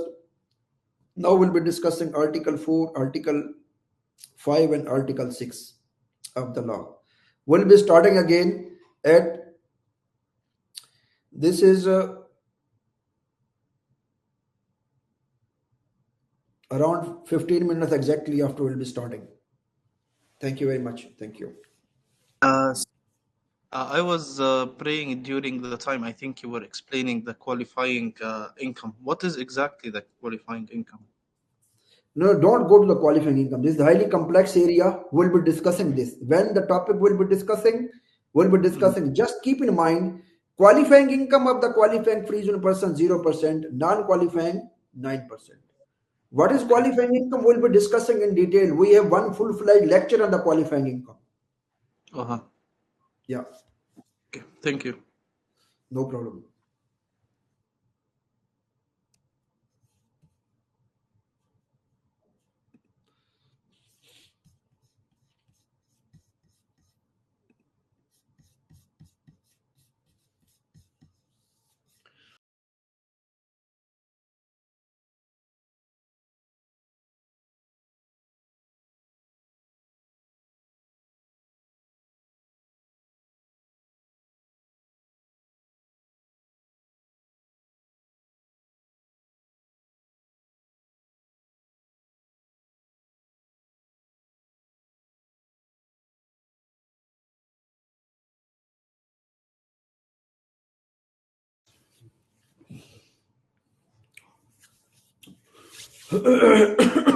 Yes. Everybody can hear me? I believe everybody can hear. So we are discussing Article 1 to Article 6. Definitions we'll be discussing during the whole course. Article 2 says taxable income, taxable person needs to charge tax on the taxable income. Article 3 deals with the tax rates that we've already discussed. Qualifying free zone person, 0% on the qualifying income, non-qualifying income. Sorry, we're still on the screen of the... Yeah, I have not opened it. So next is non-qualifying person up to 375,000, 0%, beyond that 9%. Now we are discussing qualifying free zone person.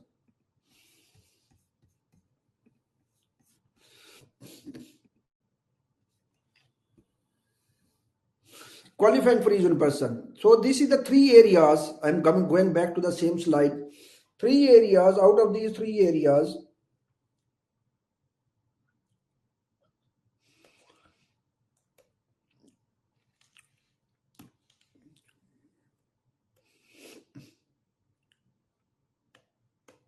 this one,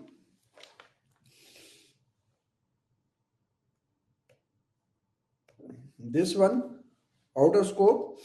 We will have a 2-4 line on this, nothing more than this. This we will conclude soon.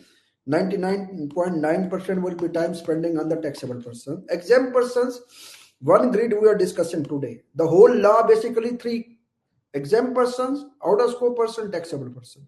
Here we will take 2 lines only, nothing more than this. Here Article 4 to 10, 99% focus on the taxable person. So let's finish exempt person.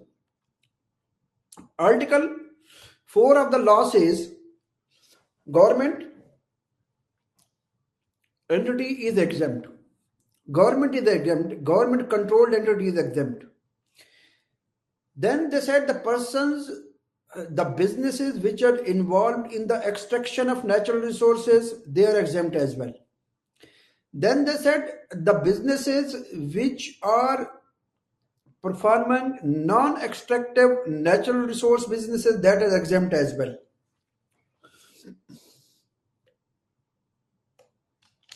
So government entity is exempt, government controlled entity is exempt, engage in the business of extraction of the resources exempt, engage in the business of a non-extractive natural resource business is exempt, qualifying public benefit entity is exempt, qualifying investment fund exempt, public or private pension or social security fund exempt, any other business which is controlled by this person, by this person,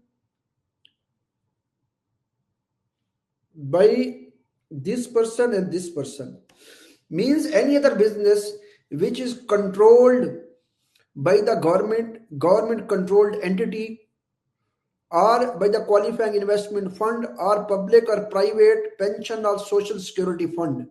That business is wholly and exclusively working for government controlled entities, qualifying investment fund or public or private pension fund, that business will be exempt as well. Or they said any other business, any other person as may be determined by the cabinet, that businesses will be exempt as well. And in the cabinet decision, they said sole establishment, sorry, natural person, if the natural person is conducting any business, natural person conducting any business, income is less than 1 million, that will be exempt as well. So these businesses are exempt. We'll be discussing each and every business in detail. Just keep in mind, what are the business which are exempt from the corporate tax? You need to say government. Government entity is exempt. Government controlled entity is exempt. Engage in the extraction of natural resources exempt. Non-extractive natural resource businesses exempt. Qualifying public benefit for entity exempt. Qualifying investment fund exempt.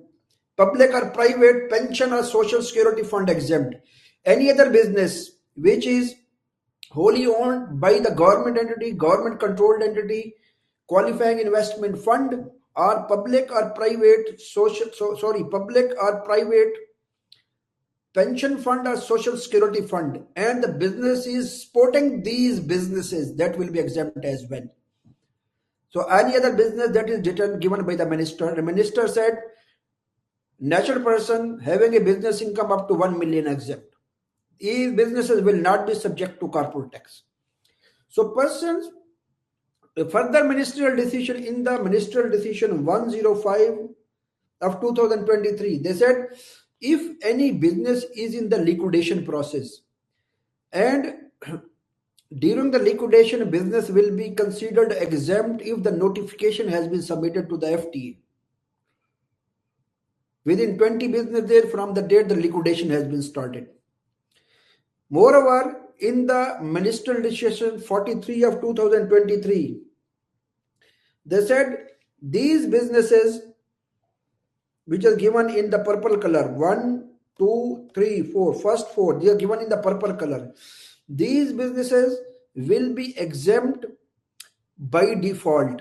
They will not be required to register basically for corporate tax. Rest of the these businesses 1, 2, 3, 4, these businesses will be required to register, then they need to claim exemption. I'm repeating, this business, this business, this business and this business, this will be exempt by default if they are meeting the condition. For the government entity, there is no condition, by default exempt. No government entity by default, like ADNOC, I will say government entity. If this is a government entity where the share are held by the government, by default exempt. They are not liable to register, straightforward exempt. Government controlled entity, straightforward exempt, not liable to register, no need to meet any condition. The businesses which are involved in the extraction of natural resources, they are exempt, but subject to certain conditions. If those conditions are being fulfilled, they will be exempt as well. And the companies which are supporting, the companies which are involved in the extraction of natural resources, those companies are exempt, but they need to meet the condition, that they need to notify to the ministry as well. The difference between these two businesses, this business is exempt if meeting the condition, this business is exempt if meeting the condition, but they need to notify to the ministry. These businesses, this, they need to register first, then they need to claim exemption. We'll be discussing each and every in detail. So following are liable to, not liable to register. These 1, 2, 3 not liable to register. Non-resident person that derive only, suppose is one company in UK. That company is providing services to any customer in the UAE. Just look into they are providing consultancy services. One company is a UK-based company. UK-based company is providing consultancy services to the UAE-based company. Then they said this company will not be required to register in the UAE, but the person who is paying money to the UK company, that person will withhold tax. Registration is not requirement.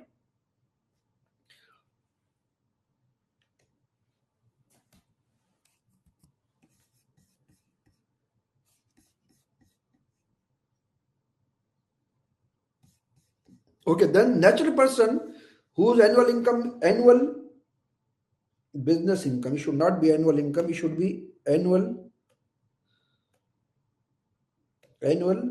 business income. If the natural person annual business income is less than 1 million, that is not subject to corporate tax as well. Qualifying public benefit entity, they will register, timeline for registration is given, we'll be discussing in the separate section. Then they need to apply for exemption. Then taxable person shall within 60 days from the end of the tax period, they need to apply exemption. This is very important.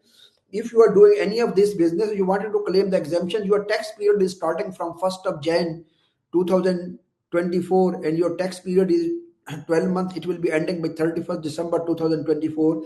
Then you need to apply the exemption maximum by 2nd of March, right?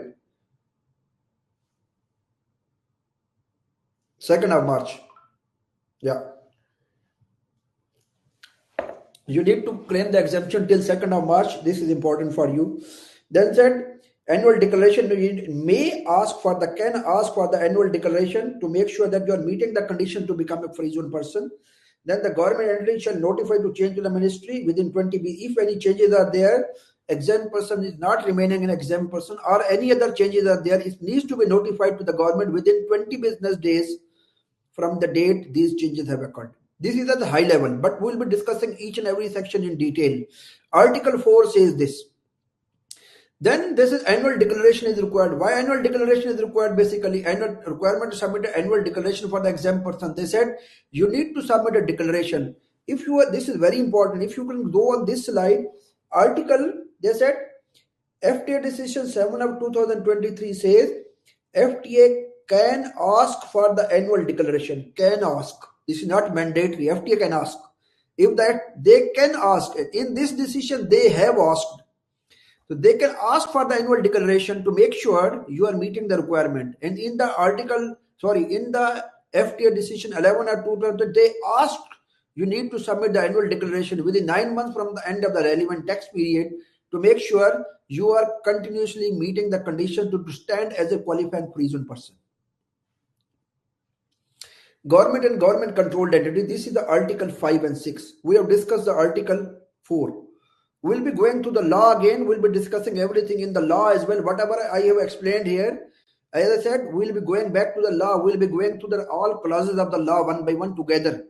So this is my lectures. After the lecture, we'll be going by the law. After the law, we'll be going to the respective decision. After this, we'll be going to the guide as well, if this is applicable. So we have decided these people are exempt. Out of this, by default, 4 are exempt. Out of these, by default, 2 are not required to do anything. Straightforward exempt. Remaining 2 are needs to meet the conditions. Person involved in the extraction of natural resources, they need to meet the 3 conditions. Persons involved in the non-extractive natural resource business, they need to meet the 4 conditions. This business needs to meet 3 conditions. This business needs to meet 4 conditions. One extra condition, they need to notify to the ministry. These all businesses, they need to register, and after meeting the condition, they need to apply to the FTA. FTA will approve, and then these businesses will be exempt from the corporate tax. Otherwise, they will not be exempt. They need to submit a declaration within 9 months from the end of the relevant tax period to make sure they are continuously meeting the condition to stand as a free zone person, as an exempt person. Natural person having a business income up to 1 million not liable to register. Then if the liquidation is starting, person has notified to the FT, it will be considered an exempt till the liquidation has been approved. And the qualifying public benefit entities as well, that will be exempt. There is a specific one decision on this that will be discussing that decision as well. So now we are discussing the first category out of this. This one we are discussing. This one. Government entity. What the law says basically about the government entity. Law says government and government controlled entity is exempt. Any one of you would like to help me to understand why the government and government controlled entities are exempt from the corporate tax?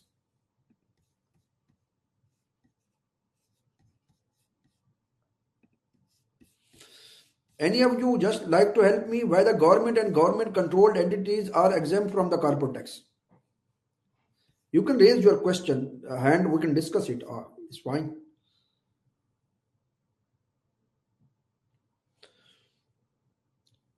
One person is asking, these are services to the public. Another is asking, so not for profit.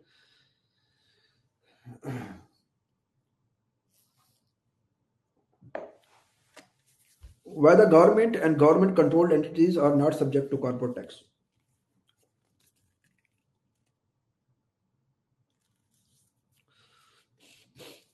They said these are performing the sovereign activities because government taking money from your one pocket. Yes, this is the most relevant answer someone has given. Like you are a government, you are taking money from your one pocket and putting in your other pocket. This is the same thing. The second thing, you are providing the sovereign services. So you are not doing business. The government is not doing business. Government, this is very important. Government is not doing any business. Government is working for the welfare of the people. When the government is working for the welfare of the people, law says government entities are not liable to register, they are not liable to pay corporate tax. This is not only registration, they said basically not liable to register and not liable to pay corporate tax. And the reason is they said these entities are not doing any business. Once these government entities are not doing any business, they are not liable to pay corporate tax because the corporate tax is applicable on the corporation and the businesses. By definition, what is corporate tax? Corporate tax is applicable on the corporations. Corporations mean the companies are doing business, and corporate tax is applicable on the businesses. If the government entities are not doing any business, they are not liable to pay any tax on the businesses, right? If they are not liable to pay any tax on the businesses, the government said you are not liable to register and you are not liable to pay corporate tax as well. But there is one interesting story. If the government entity is doing business as well, then what they need to do? There is a possibility that the government entity is doing a business. This is the government entity. This is a government entity. The possibility that one government entity only doing sovereign activity. This is only sovereign activity. No business, only just they are working for the sovereign activity. They are not doing any business. Second possibility is they are doing two things. Sovereign and business. Two things. They said if the government entity is doing any sovereign activity, they are not liable to register, they are not liable to pay corporate tax. Straightforward, it has been clearly given. Then said if this entity is providing sovereign services, then business services. Then they said this portion of the government entity, it will be treated that the government entity is conducting business. It will be 100% treated like a taxable person.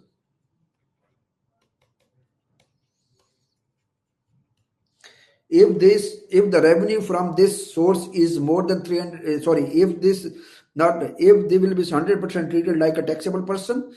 For this business, they will be liable to register. They will be liable to submit the return. The transaction between this division and this division, because it will be two divisions, right? One will be doing business and one will be doing sovereign activity. These are two divisions. Transaction between these two divisions will be treated at arm length basis. We'll be discussing what is arm length. For the time being, you can keep in mind arm length means that prices are being charged at the market value, not the controlled prices.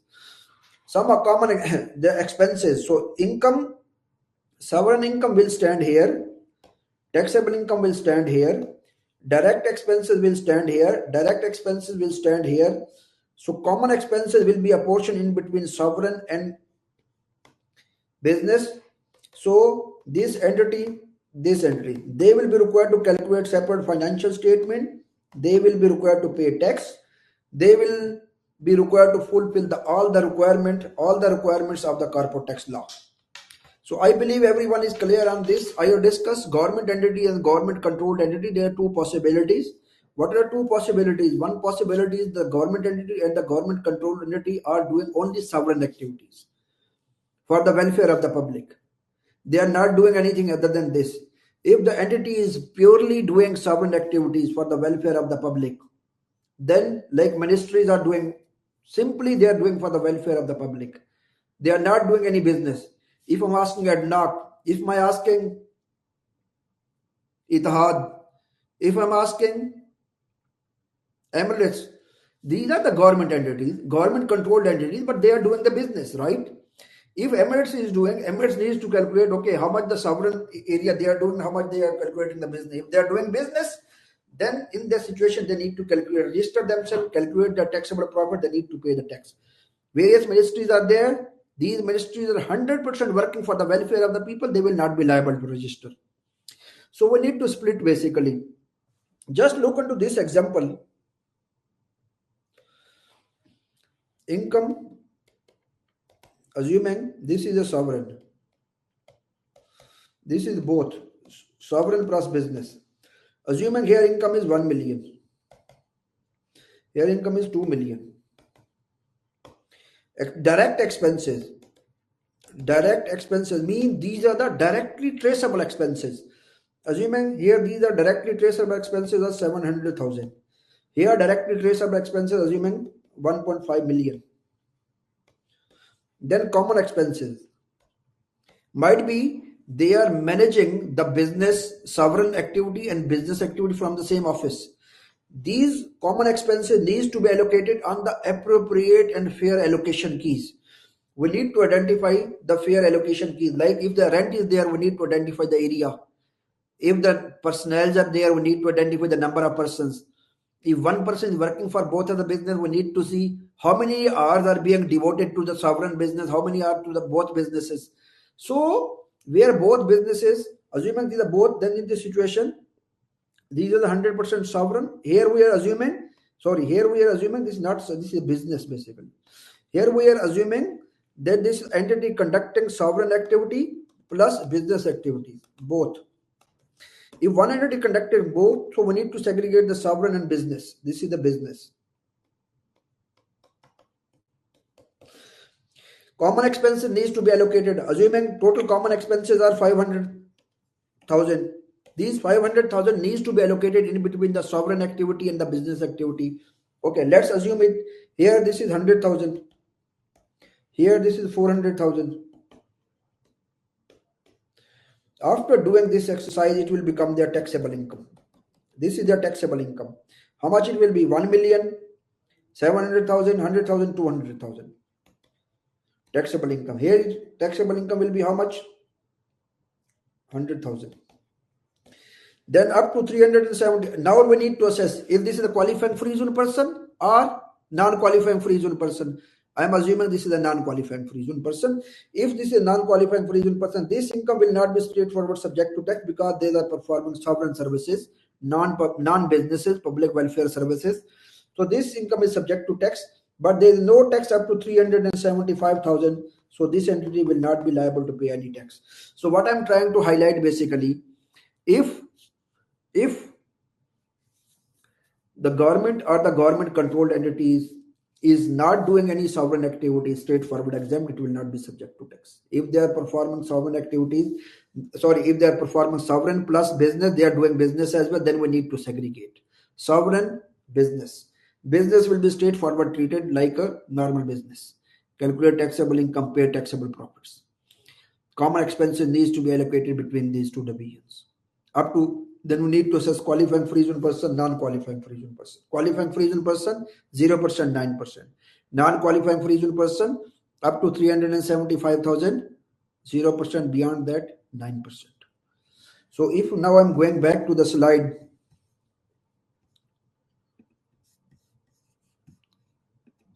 I believe everybody can see the slides. So I have written the same thing here. I said government and government controlled entities. Why we are discussing this? We said basically these are the exempt persons and we are discussing exempt person. There is a possibility government and government. Can you see my screen? Can you someone confirm?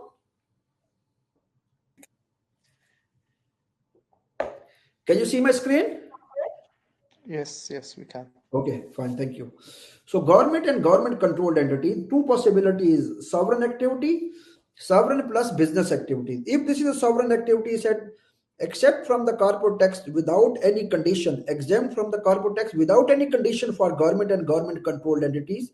Controlled entity needs to do mandated activity. Basically, they are doing the sovereign activities.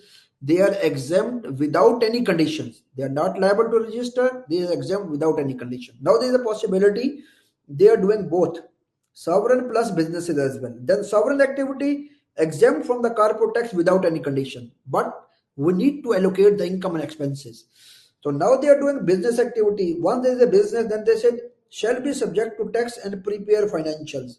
How will you prepare? I have given you an example. You need to allocate income, you need to allocate expenses, you need to allocate common expenses, you need to arrive at the taxable profits.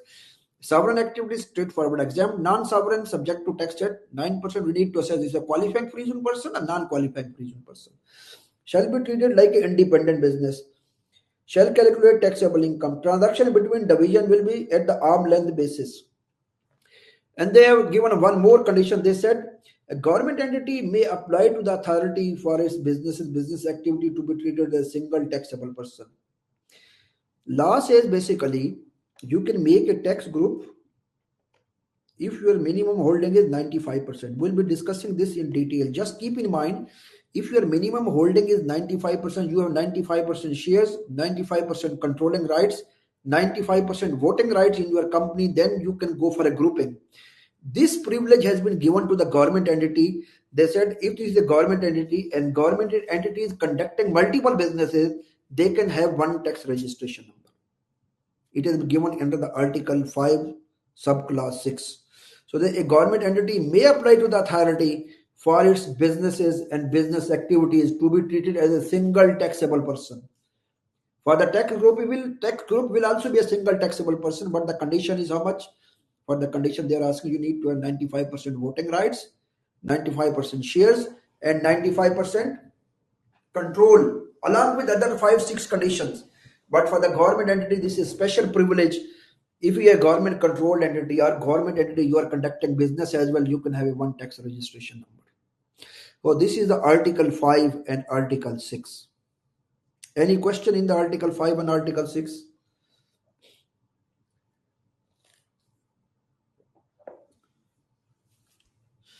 Any question?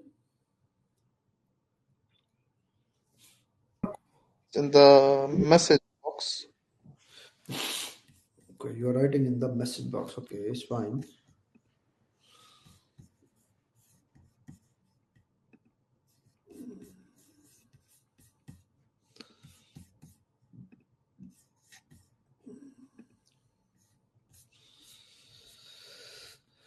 You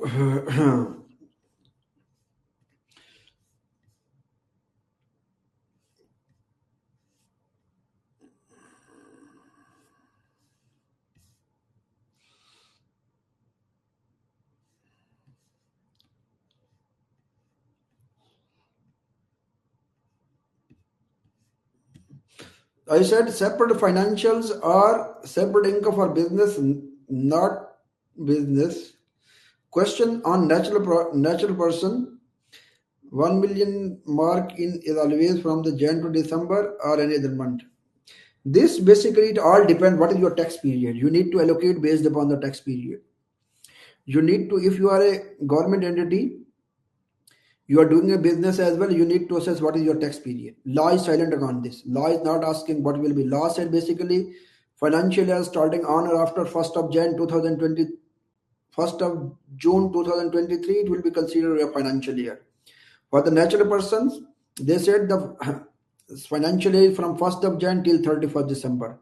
For the government entity, if the government entity is conducting any business, then we need to assess what is the financial year and we need to split the expenses. We need to assess the income based upon the financial year.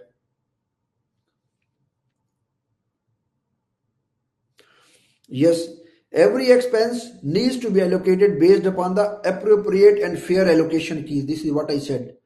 I said expenses needs to be allocated based upon the appropriate and fair allocation key, just like this is like job costing, activity order costing, basically based upon the activity, based upon the job costing, nature of this expense, because every expense will have a different allocation key, right? It is the payroll will have a different allocation key. Rent will have a different allocation key. Marketing will have a different allocation key. You need to keep all expenses. After keeping the all expenses, after assessing the all expenses, then you need to identify appropriate allocation keys. Based upon the appropriate allocation key, then you need to allocate the expenses. Any other question?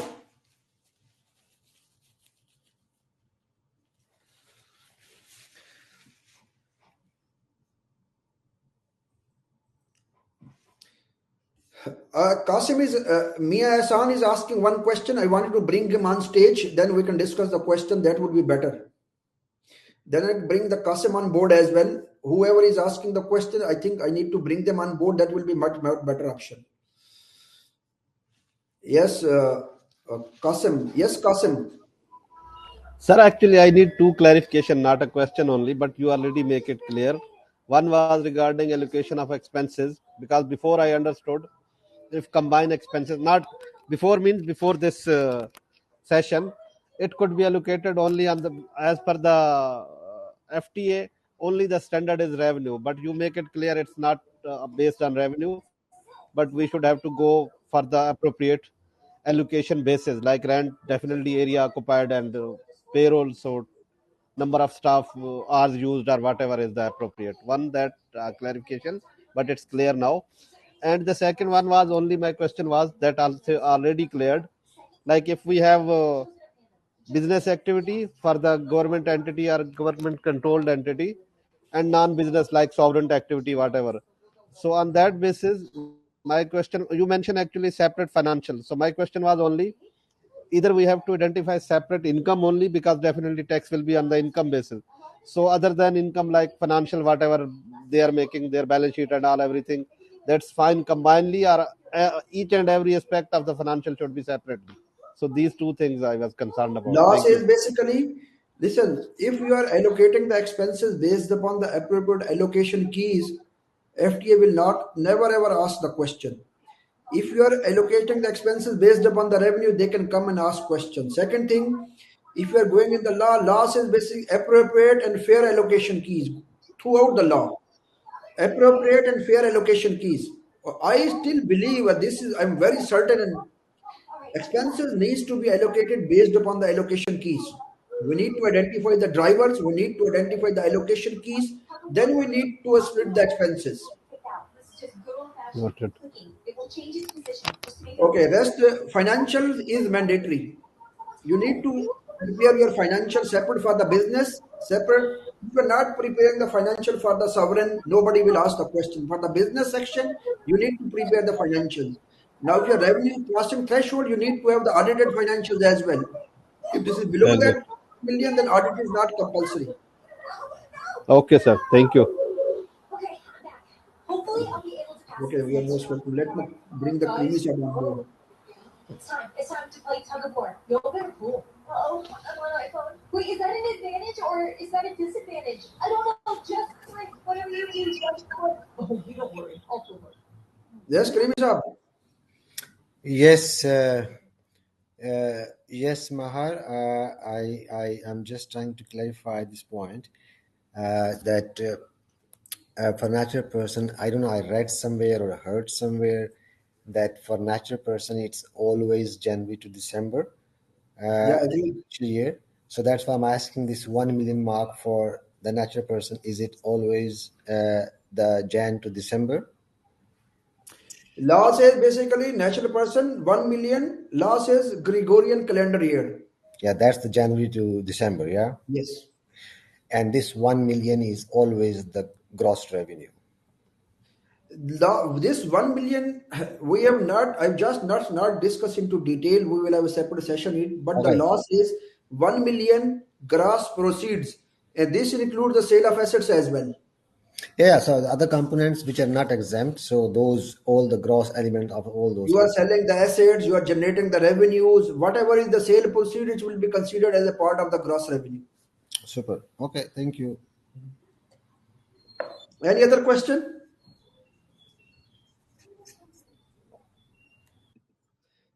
Anyone else? You can raise your hand. I can bring you on the stage. You can ask the question if you have any question.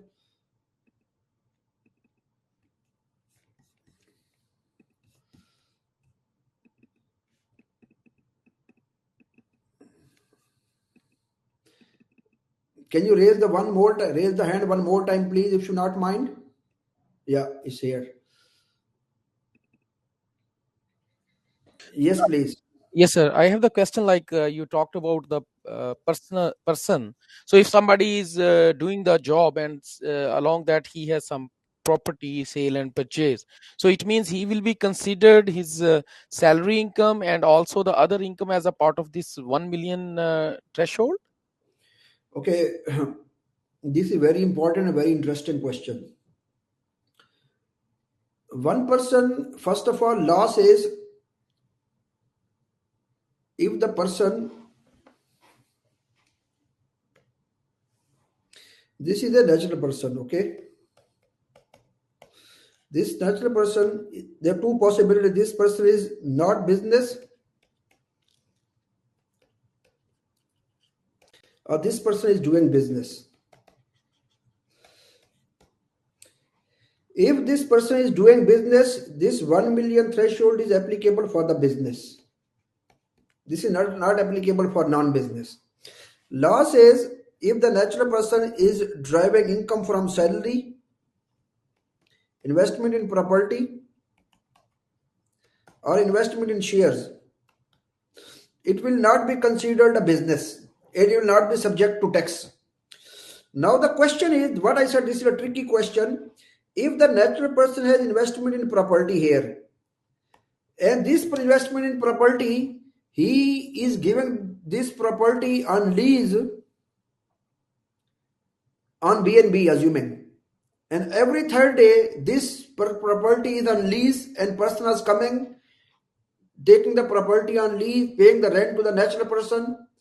And now the question is basically, a lot of people are asking into the market, will it be considered a business or not?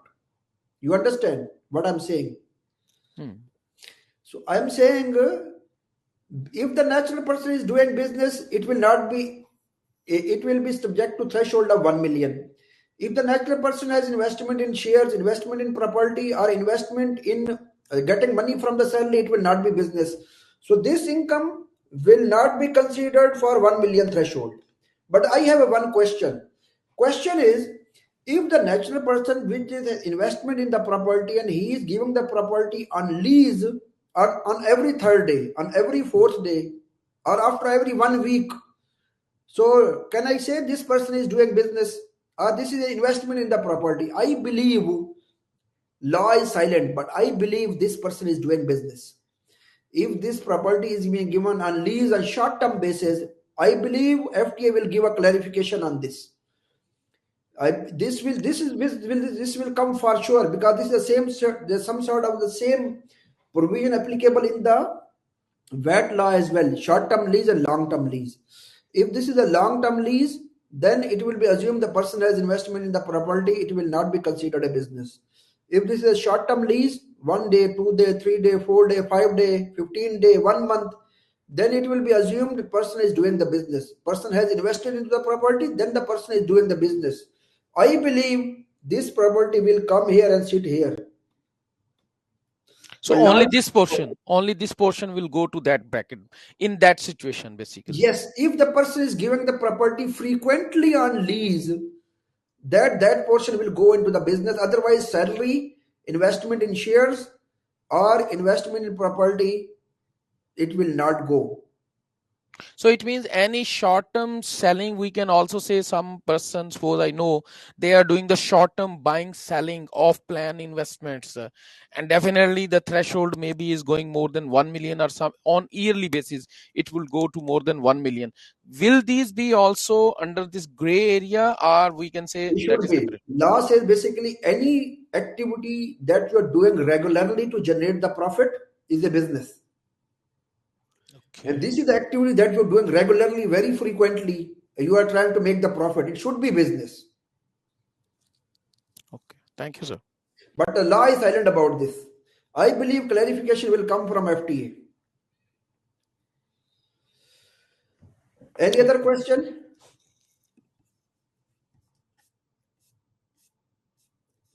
Instead of asking the question in the messages, I will request you to ask the question on the stage, because it's very difficult for me to follow the messages and to address you accordingly. I will request you to come at stage, raise your hand. Raise your hand, I will bring you at the stage, then you can ask the questions.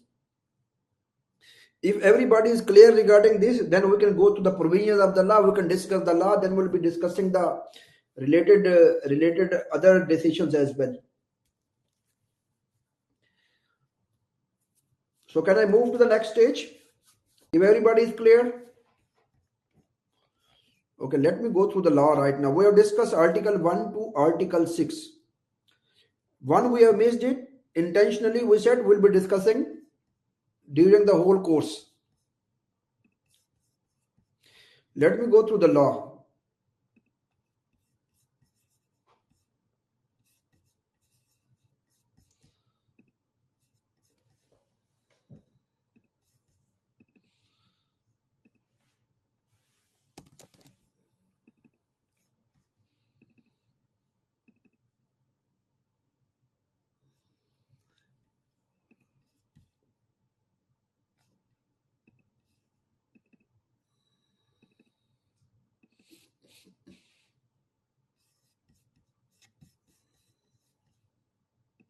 Can you see my screen?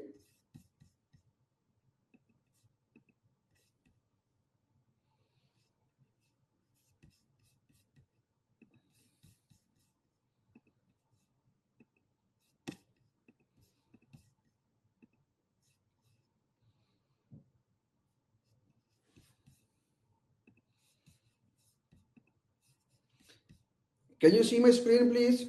Can someone confirm? Yes, we.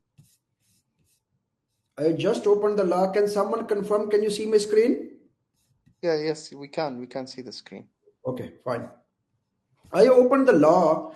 If you're going through the law, this is a federal law number 47 of 22, sorry. This is the definition of the law that we'll be discussing whenever we'll be discussing the course. Article 2. What Article 2 says? Corporate tax shall be imposed on the taxable income at the rates determined under the decree law and payable to the authority under the decree law and the tax procedure law. So basically, they said tax will be applicable on the taxable income on the different rates. Rates we have already discussed. This law says corporate tax shall be imposed on the taxable income. This word is very important. Tax will be imposed on the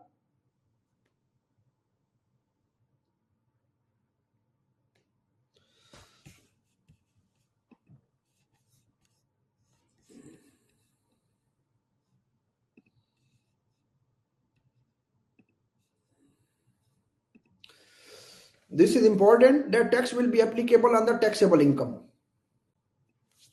We need to calculate, we need to learn how to calculate the taxable income. This is all part of our syllabus.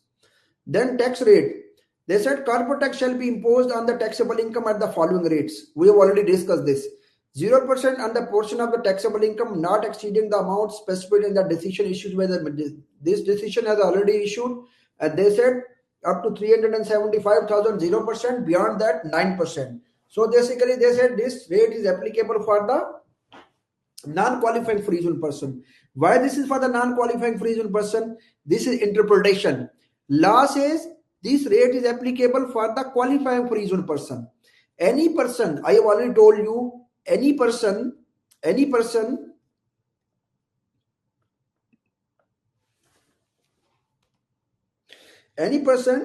can, let's take this equation. So taxable person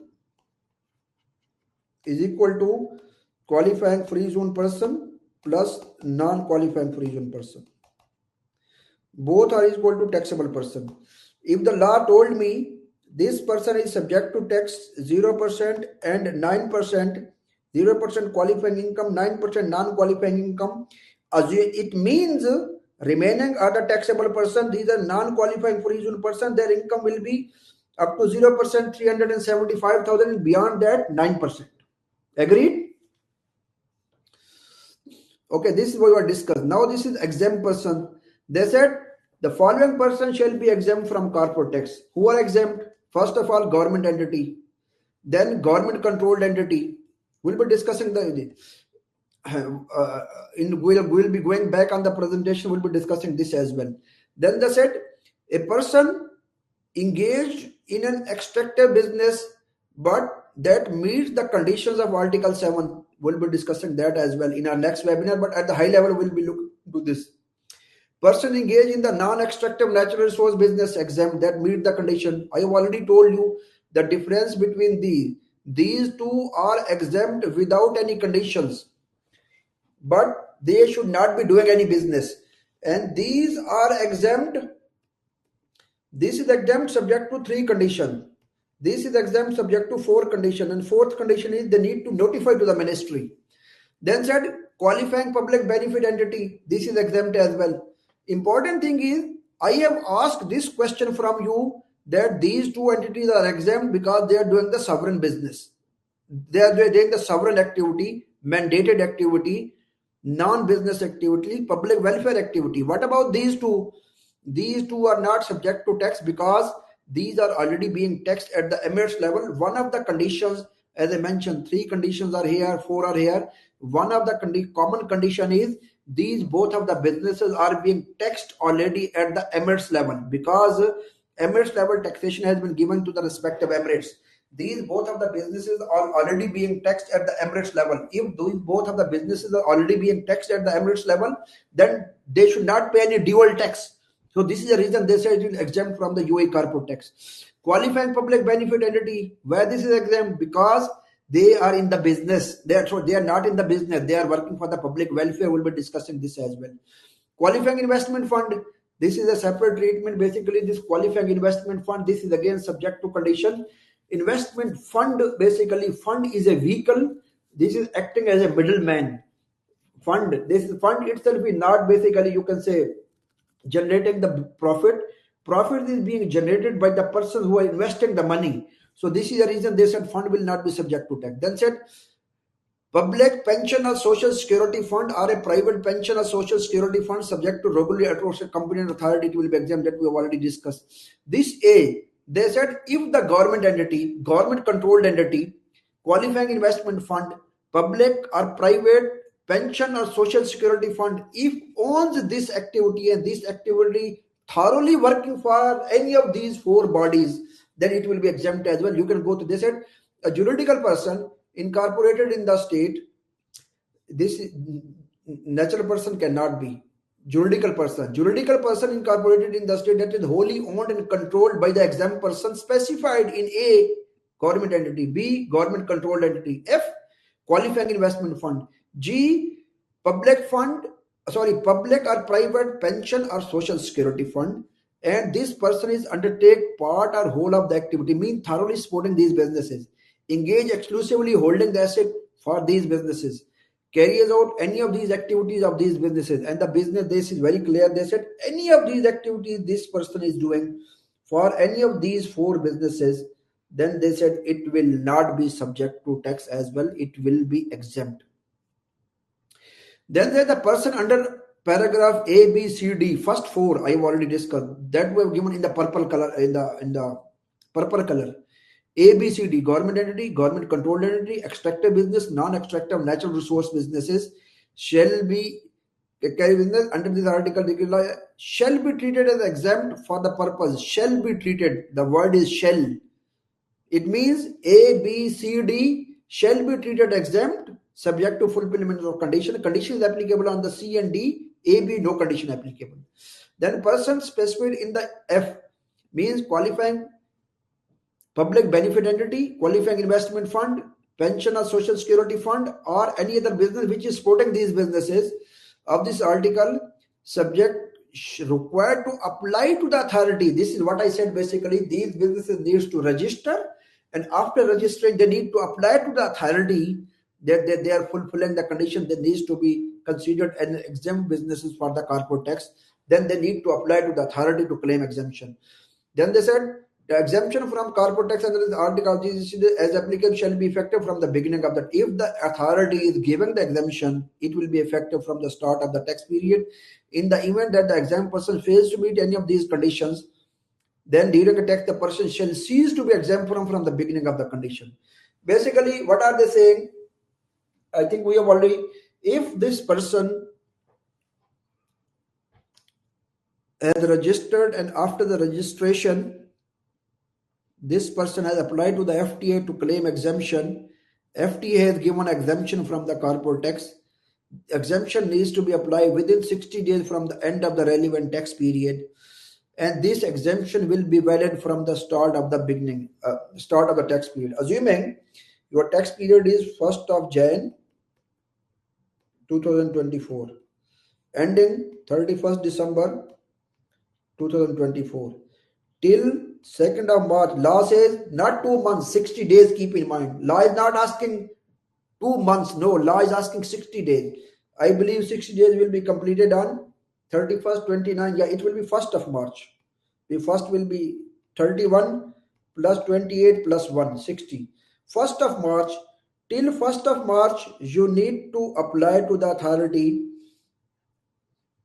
that you already applied for registration. You wanted to be exempt from the corporate tax. Authority will approve it. Once the authority will approve it, it will be effective from the 1st of Jan 2024. This is been written in the clause number 4 of the law. Yeah, 5. So basically, whenever you are applying to the FTA to claim exemption, it will be effective from the beginning of the tax period.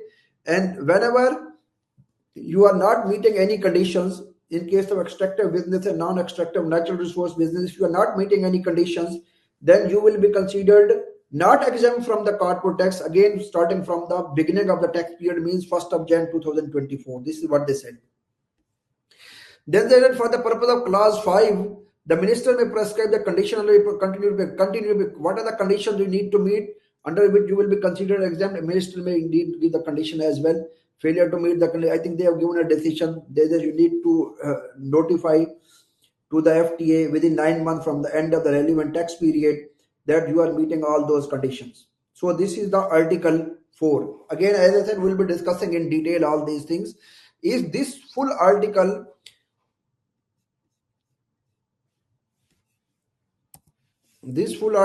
I have summarized for you in this presentation. I think if you can remember, if you are going to this presentation, this is the full article.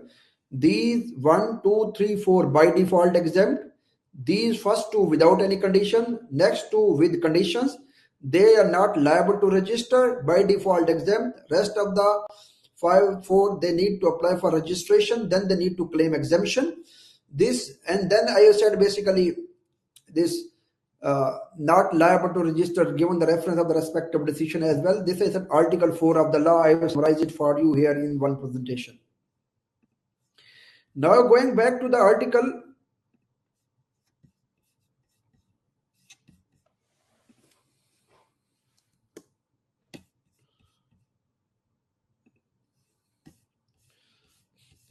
Article 5. Now the exempt person, out of the exempt person, they are discussing the first exempt person, and the first exempt person is government entity. For the government entity, I have clubbed this 5 and 6 in the presentation, but the same crux is same. We will be discussing this. They said government entity shall be exempt from the corporate tax and the provision of the degree law. We have already discussed. Notwithstanding article, a government entity shall be subject to the provision of degree if condition business or business activity under a license issued by the licensing authority. If the government entity is doing any business or business activity under the license issued by the authority, then it will be assumed the government entity is conducting business. And if the government entity is conducting business,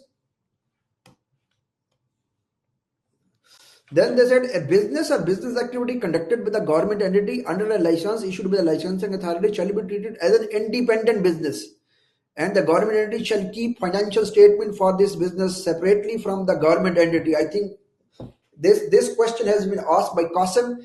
Then this is what I said, they need to maintain a separate financial. This is what they have written it here as exactly. Government entity shall keep financial statement for this business separately from the government entity's other activities. Government entity shall calculate the taxable income for its business or business activity specified in clause 2 of the independently from each other. This is what I said. It will be treated two divisions. Any transaction between the division, it will be on arm length basis. Means fair transaction, like treatment, it will be third party treatment. Then I said Transaction between the related party and this activity, government shall be considered related party transaction at the market value. This is what I highlighted as well. Government entity may apply to the authority for business activity to be treated single taxable person. This I have highlighted. Everything we have discussed in the presentation. Now this is a government controlled entity, more or less same thing. Government controlled entity shall be exempt from the corporate tax. Then government controlled entity shall be subject to provision degree of conduct business or business activity that is not mandated activities. Above one, they said they have a license from the respective licensing authority. Here they are saying that you are conducting business or business activity that is not mandated activity, that is not a sovereign activity. If you are doing any activity like this, then it will be assumed that you are doing a business. Business conduct a government entity mandated shall be a separate independent business. Keep separate financial statement.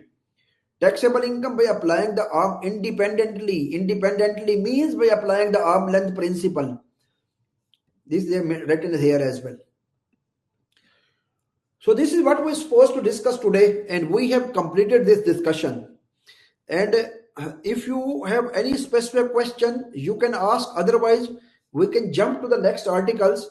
We can discuss article 7 and 8 at the very high level, not in detail. We'll be discussing in detail in our coming section. But if you have any question, you can ask.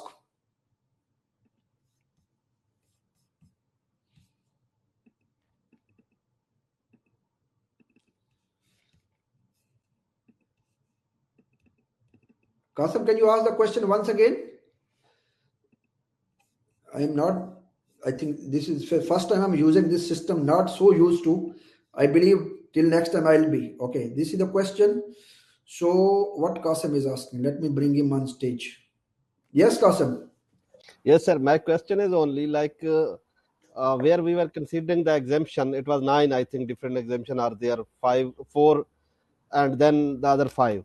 In number 8, it's mentioned like 4 category. If they are doing this, that could like juridical person incorporated by them, then it should be exempted. But at their level, my concern is like they ask for the government entity, government owned entity, public private fund, a public private pension fund, and the next, I think, I don't know exactly the Qualifying investment fund. Yeah, but why they didn't include the public benefit fund, the number 5th? Any reason? Because the nature is almost, it's also for the public benefit. It should be part of that, as per general understanding. Yeah, you can say basically, I will say qualifying investment fund they have included, pension fund they have included, social security they have included. They have not included qualifying public benefit entity. Exactly. So the qualifying public benefit entity, the entity will itself will be working for the public welfare. So someone has already created this entity. This is what I believe. The qualifying public benefit entity will not go and create any other entity to support it. Okay. Basically, the nature, this is, law is silent about this, but my basically thinking is this entity itself a child. So child will not be creating another child. Exactly. Makes sense. Any other question? Thank you, sir. No problem.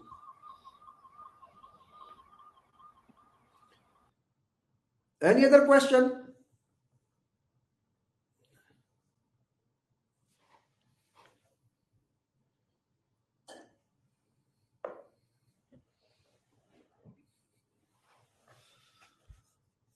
I have one question for all of you.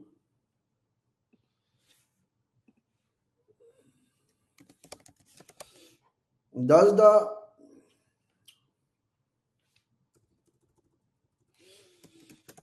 if the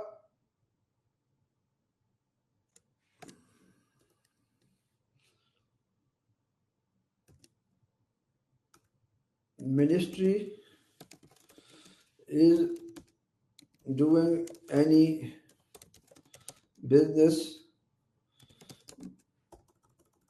and the ministry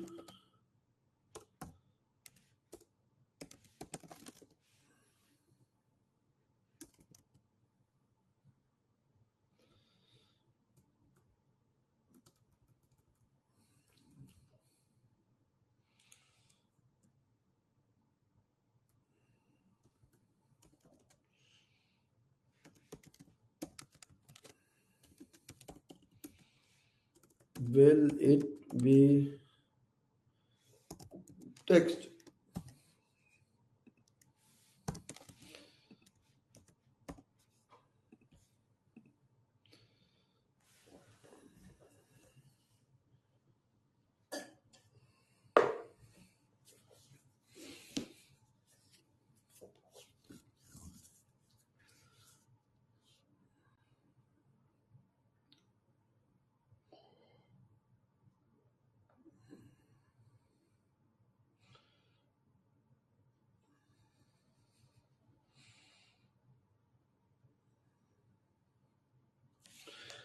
One person said if the ministry is in the business, it will not be taxed. All others said it will be subject to tax. Okay, I believe everybody is clear. What about these tax rates? Exempt person, I said the law said exempt article 4 to 11. 4 to 11, these are the exempt persons will not be subject to tax. Out of the exempt person, we have discussed two persons. One person was exempt person, we have discussed one government entity, second government controlled entity, third is extractor business.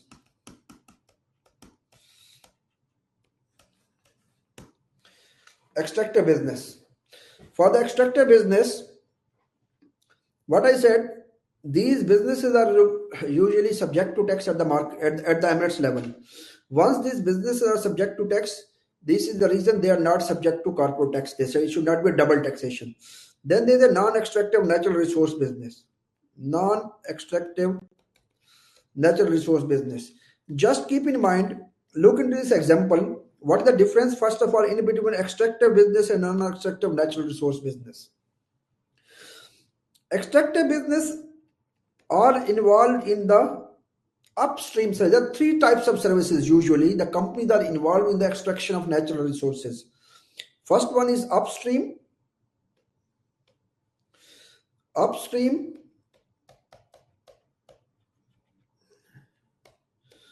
Middle stream. Downstream. I think I need to check. This is the middle stream or something else. I think this is the middle name is middle stream. Upstream, downstream, middle stream.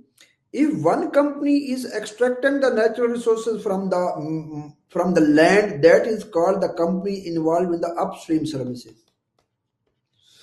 And the company that is delivering the natural resources to the public, that is called downstream. And the company that is connecting the upstream businesses with the downstream businesses, this is called middle stream businesses. I need to double check the name. I think this is the middle stream. Last, just look into the example. ADNOC.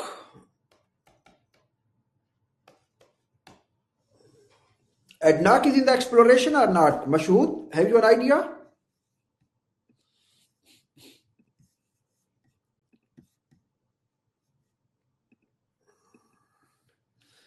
ADNOC is in the exploration or not? I think they are in the exploration. Yes, they are dealing with the three areas which you highlighted rightly: upstream, middle stream, and downstream. The middle name, the middle name is called middle name, right? Middle stream. Middle stream, because that is for processing and transportation Yes. to the further distribution. In the guide, I think they have used the same name. I need to double check, but this is called upstream, downstream. I'm very confident. Middle stream, I need to check. This is exactly the same word, but the nature of activity is same. And you are confirming ADNOC is in the upstream, middle stream, and downstream. In the upstream, they will be exploring where is the oil. Yes. Exploration activity, extracting activity will be part of the upstream. Yes. Exploration and extracting will be upstream. Then there will be middle stream company that will be taking this for processing and then it will be processing. No, processing should be here as well. In the upstream, processing should be upstream as well.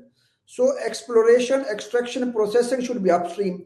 Then there will be an activity that will be taking this processed and delivering to the another retail market might there. ADNOC is doing this retail market as well, and retail ADNOC is then selling to the petrol pumps.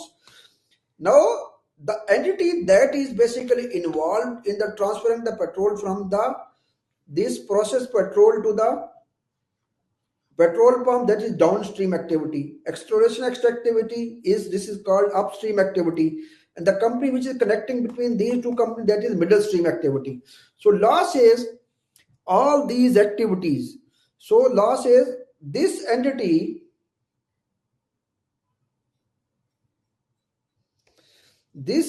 upstream is called natural person category 3, extractive business.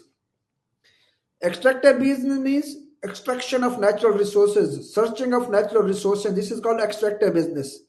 Then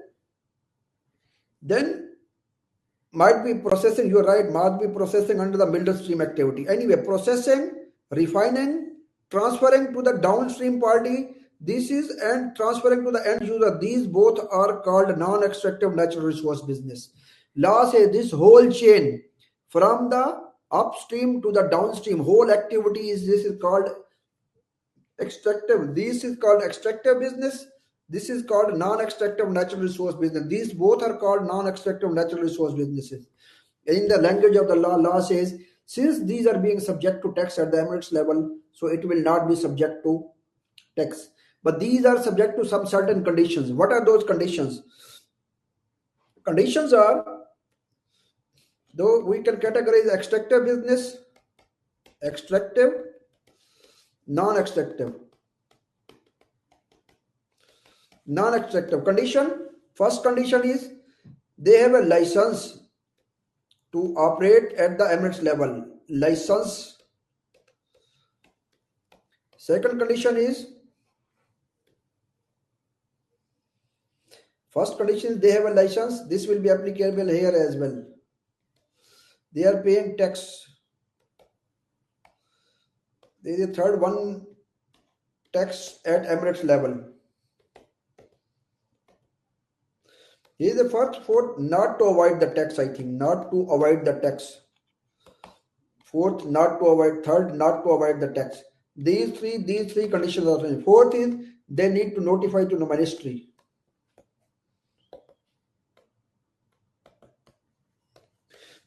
So for extractive businesses, 3 conditions, non-extractive natural resource businesses, 4 conditions. If these 4 conditions are being fulfilled here, these 3 conditions are being fulfilled, it will be assumed that they are in the extractive and non-extractive natural resource businesses. They will not be liable to register and they will not be subject to tax.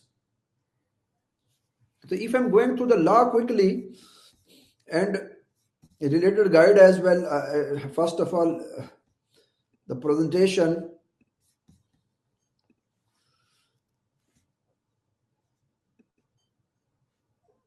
Can you see my presentation? Yes, sir.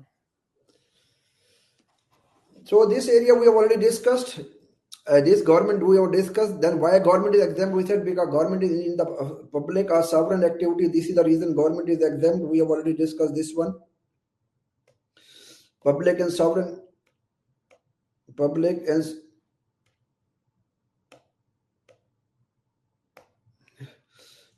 sovereign functions. Government controlled entity, the juridical person who is directly, indirectly owned and controlled by the government entity. Examples are federal government, local government, government department, government agencies, authorities, public institutions. These are the examples of government and government controlled entities. Business, any activity conducted under trade license, regular basis to make profit. This is business.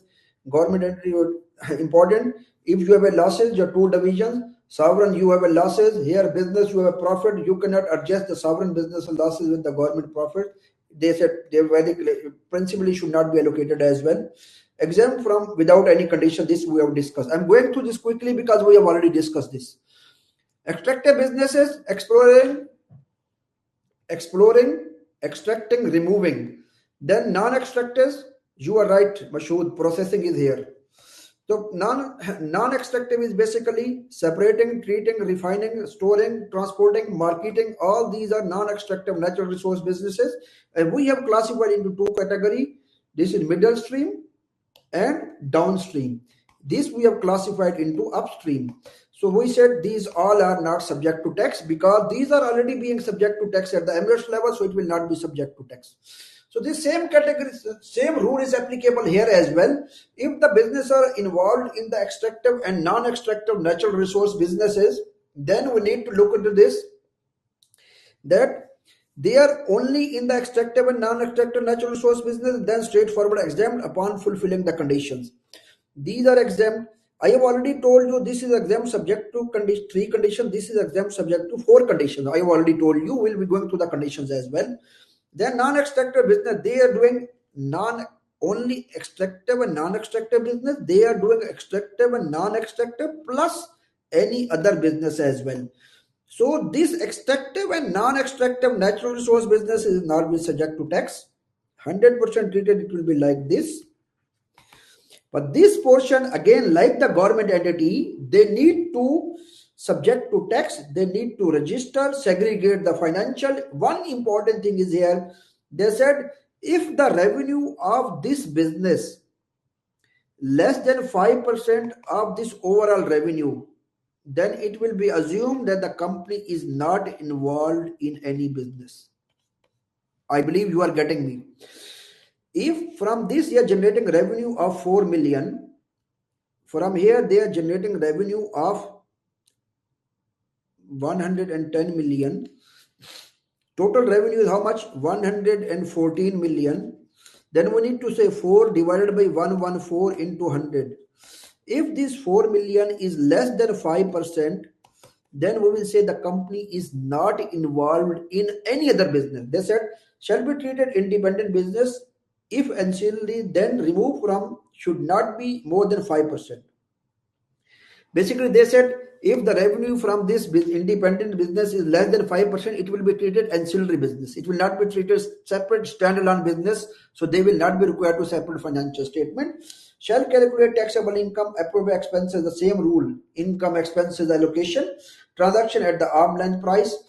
Taxable person directly and indirectly holders has this is the condition basically. These conditions are applicable for this extractive business. These 4 conditions are applicable for the non-extractive business.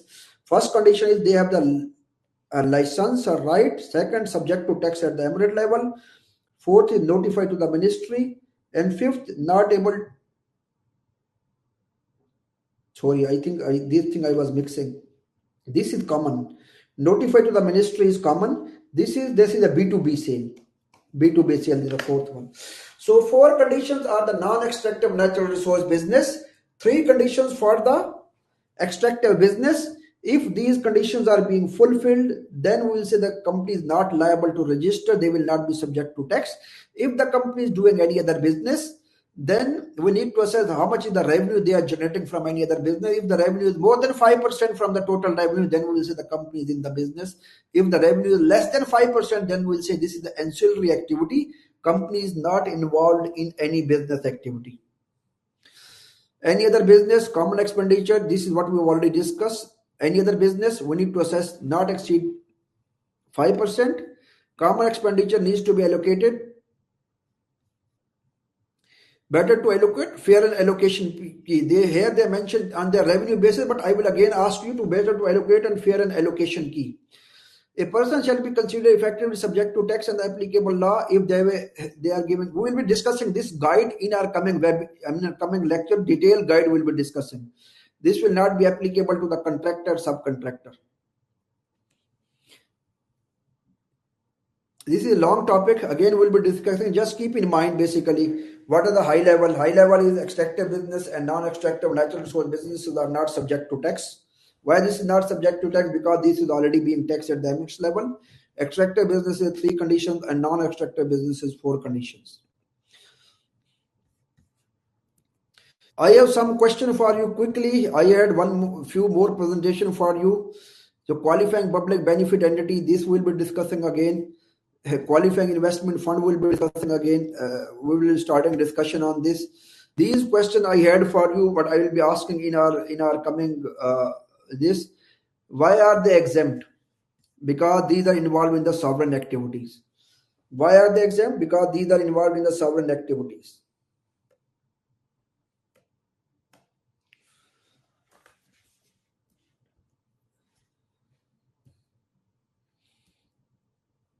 Sovereign activity involved. Due to the sovereign activity, these are exempt.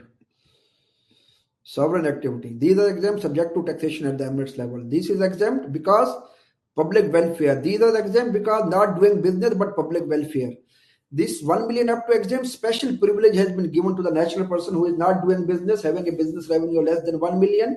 They are not subject to tax. Why these are exempt? I have given you the reasons as well why they are exempt.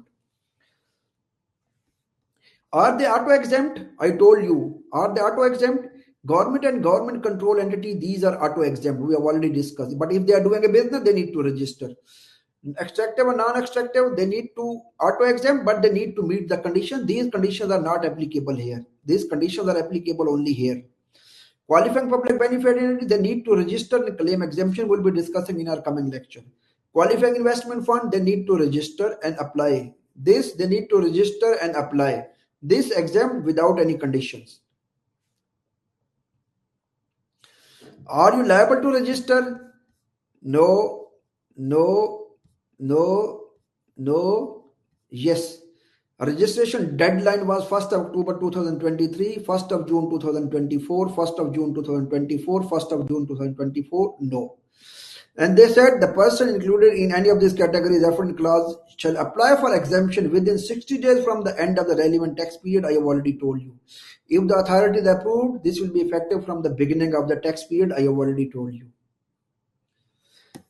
They have given this ministerial decision 43 of 2023, government entity, government controlled entity, person engaged in extraction of natural resources, non-extractive natural resource businesses shall not register for corporate tax. It has been given very clearly here. Then paragraph A to D, this is specifically dealing, they are assuming they are not involved in any other businesses. This is the reason they are not liable to register. Compliance requirement we will be discussing once we will have discussed all these sections. We have 5 minutes to go. If you have any specific question, you can ask. And this presentation, there is one option in the system that I can upload it on the cloud. We have inserted this option. I believe you can see my screen. This is the one option to upload it on the cloud. I don't know will it work or not. What I'll do, I will be sending this to all of you on your email addresses. Whatever we have discussed today, I will be sending you to your email addresses. I will request you to go through the law, and you keep going through the law. I will refer you the decisions as well. I will include the decision, relevant decisions, law, relevant sections, and these guides. I will send one comprehensive emails to all of you. Please go through this. If you have any question, you can give me a call at any time. In case I'm busy, I'll come back to you. Otherwise, you can drop me an email. You can drop me a message. My mobile number, you can note down. My number is 971 50291 7300. You can personally write me here, drop me a message. And if you are asking my here, I'm putting my contact details 0502917300. This is my mobile number. My email is mahar@crestcooper.com. I will be available here. By the way, this email is working as well, support@calls.com. This email is working, but most of the time I'm checking this email, but this email is auto forward to me and to the team as well. So this is the number, this is the email. If you have any question, you can ask me at any time. You are most welcome. And if you wanted to discuss anything else other than this right now, just let me know. I'm happy to help. We have 3 more minutes to go. I have suggestions, sir. If you can create a WhatsApp group for this batch, it will be good because people can even discuss with each other. It will be good, healthy engagement by the participants, and even the question can be put there, and it will be easy for you also to monitor and reply there. Okay, if okay, I will request you to put your mobile number. I think I cannot see the mobile number. No, I cannot see in the admin panel. I cannot see. So you have given your number, and this is on the WhatsApp also. So, so we can refer the batch 1, text batch 1. and then you can create a group, and later on, Okay. I think Okay, perfectly well. You can send me your WhatsApp on the same number. I will be creating the group. Then we'll be keep discussing over there. And in case you have anything specifically, you can call me. You can drop me a message. You can email me. I'm always here. Thank you. So we have countdown started, and this countdown is around 60 seconds. And this after this 60-second session will be over. If you have any question, you can ask in the group. There is a one. Okay, you are no, drop me a message instead of putting your number here. Send me the message on WhatsApp, please. I would really appreciate it. And recording of this class, just keep in mind in your account, whenever you have registered here, in front of this, you will have the recording of the account, recording of the class as well. You can download the recording from there.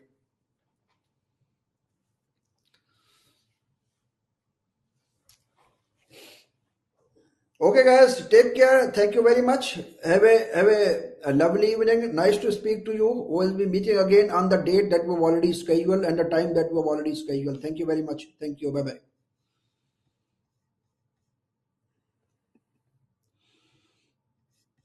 It increased the 10 minutes grace period. So developer has just put 10 more minutes, huh? It is trying you to close it. Yeah. Okay, guys, take care. Thank you very much. Thank you. Thank you very much. Thank you. Bye-bye. Bye bye. Bye bye.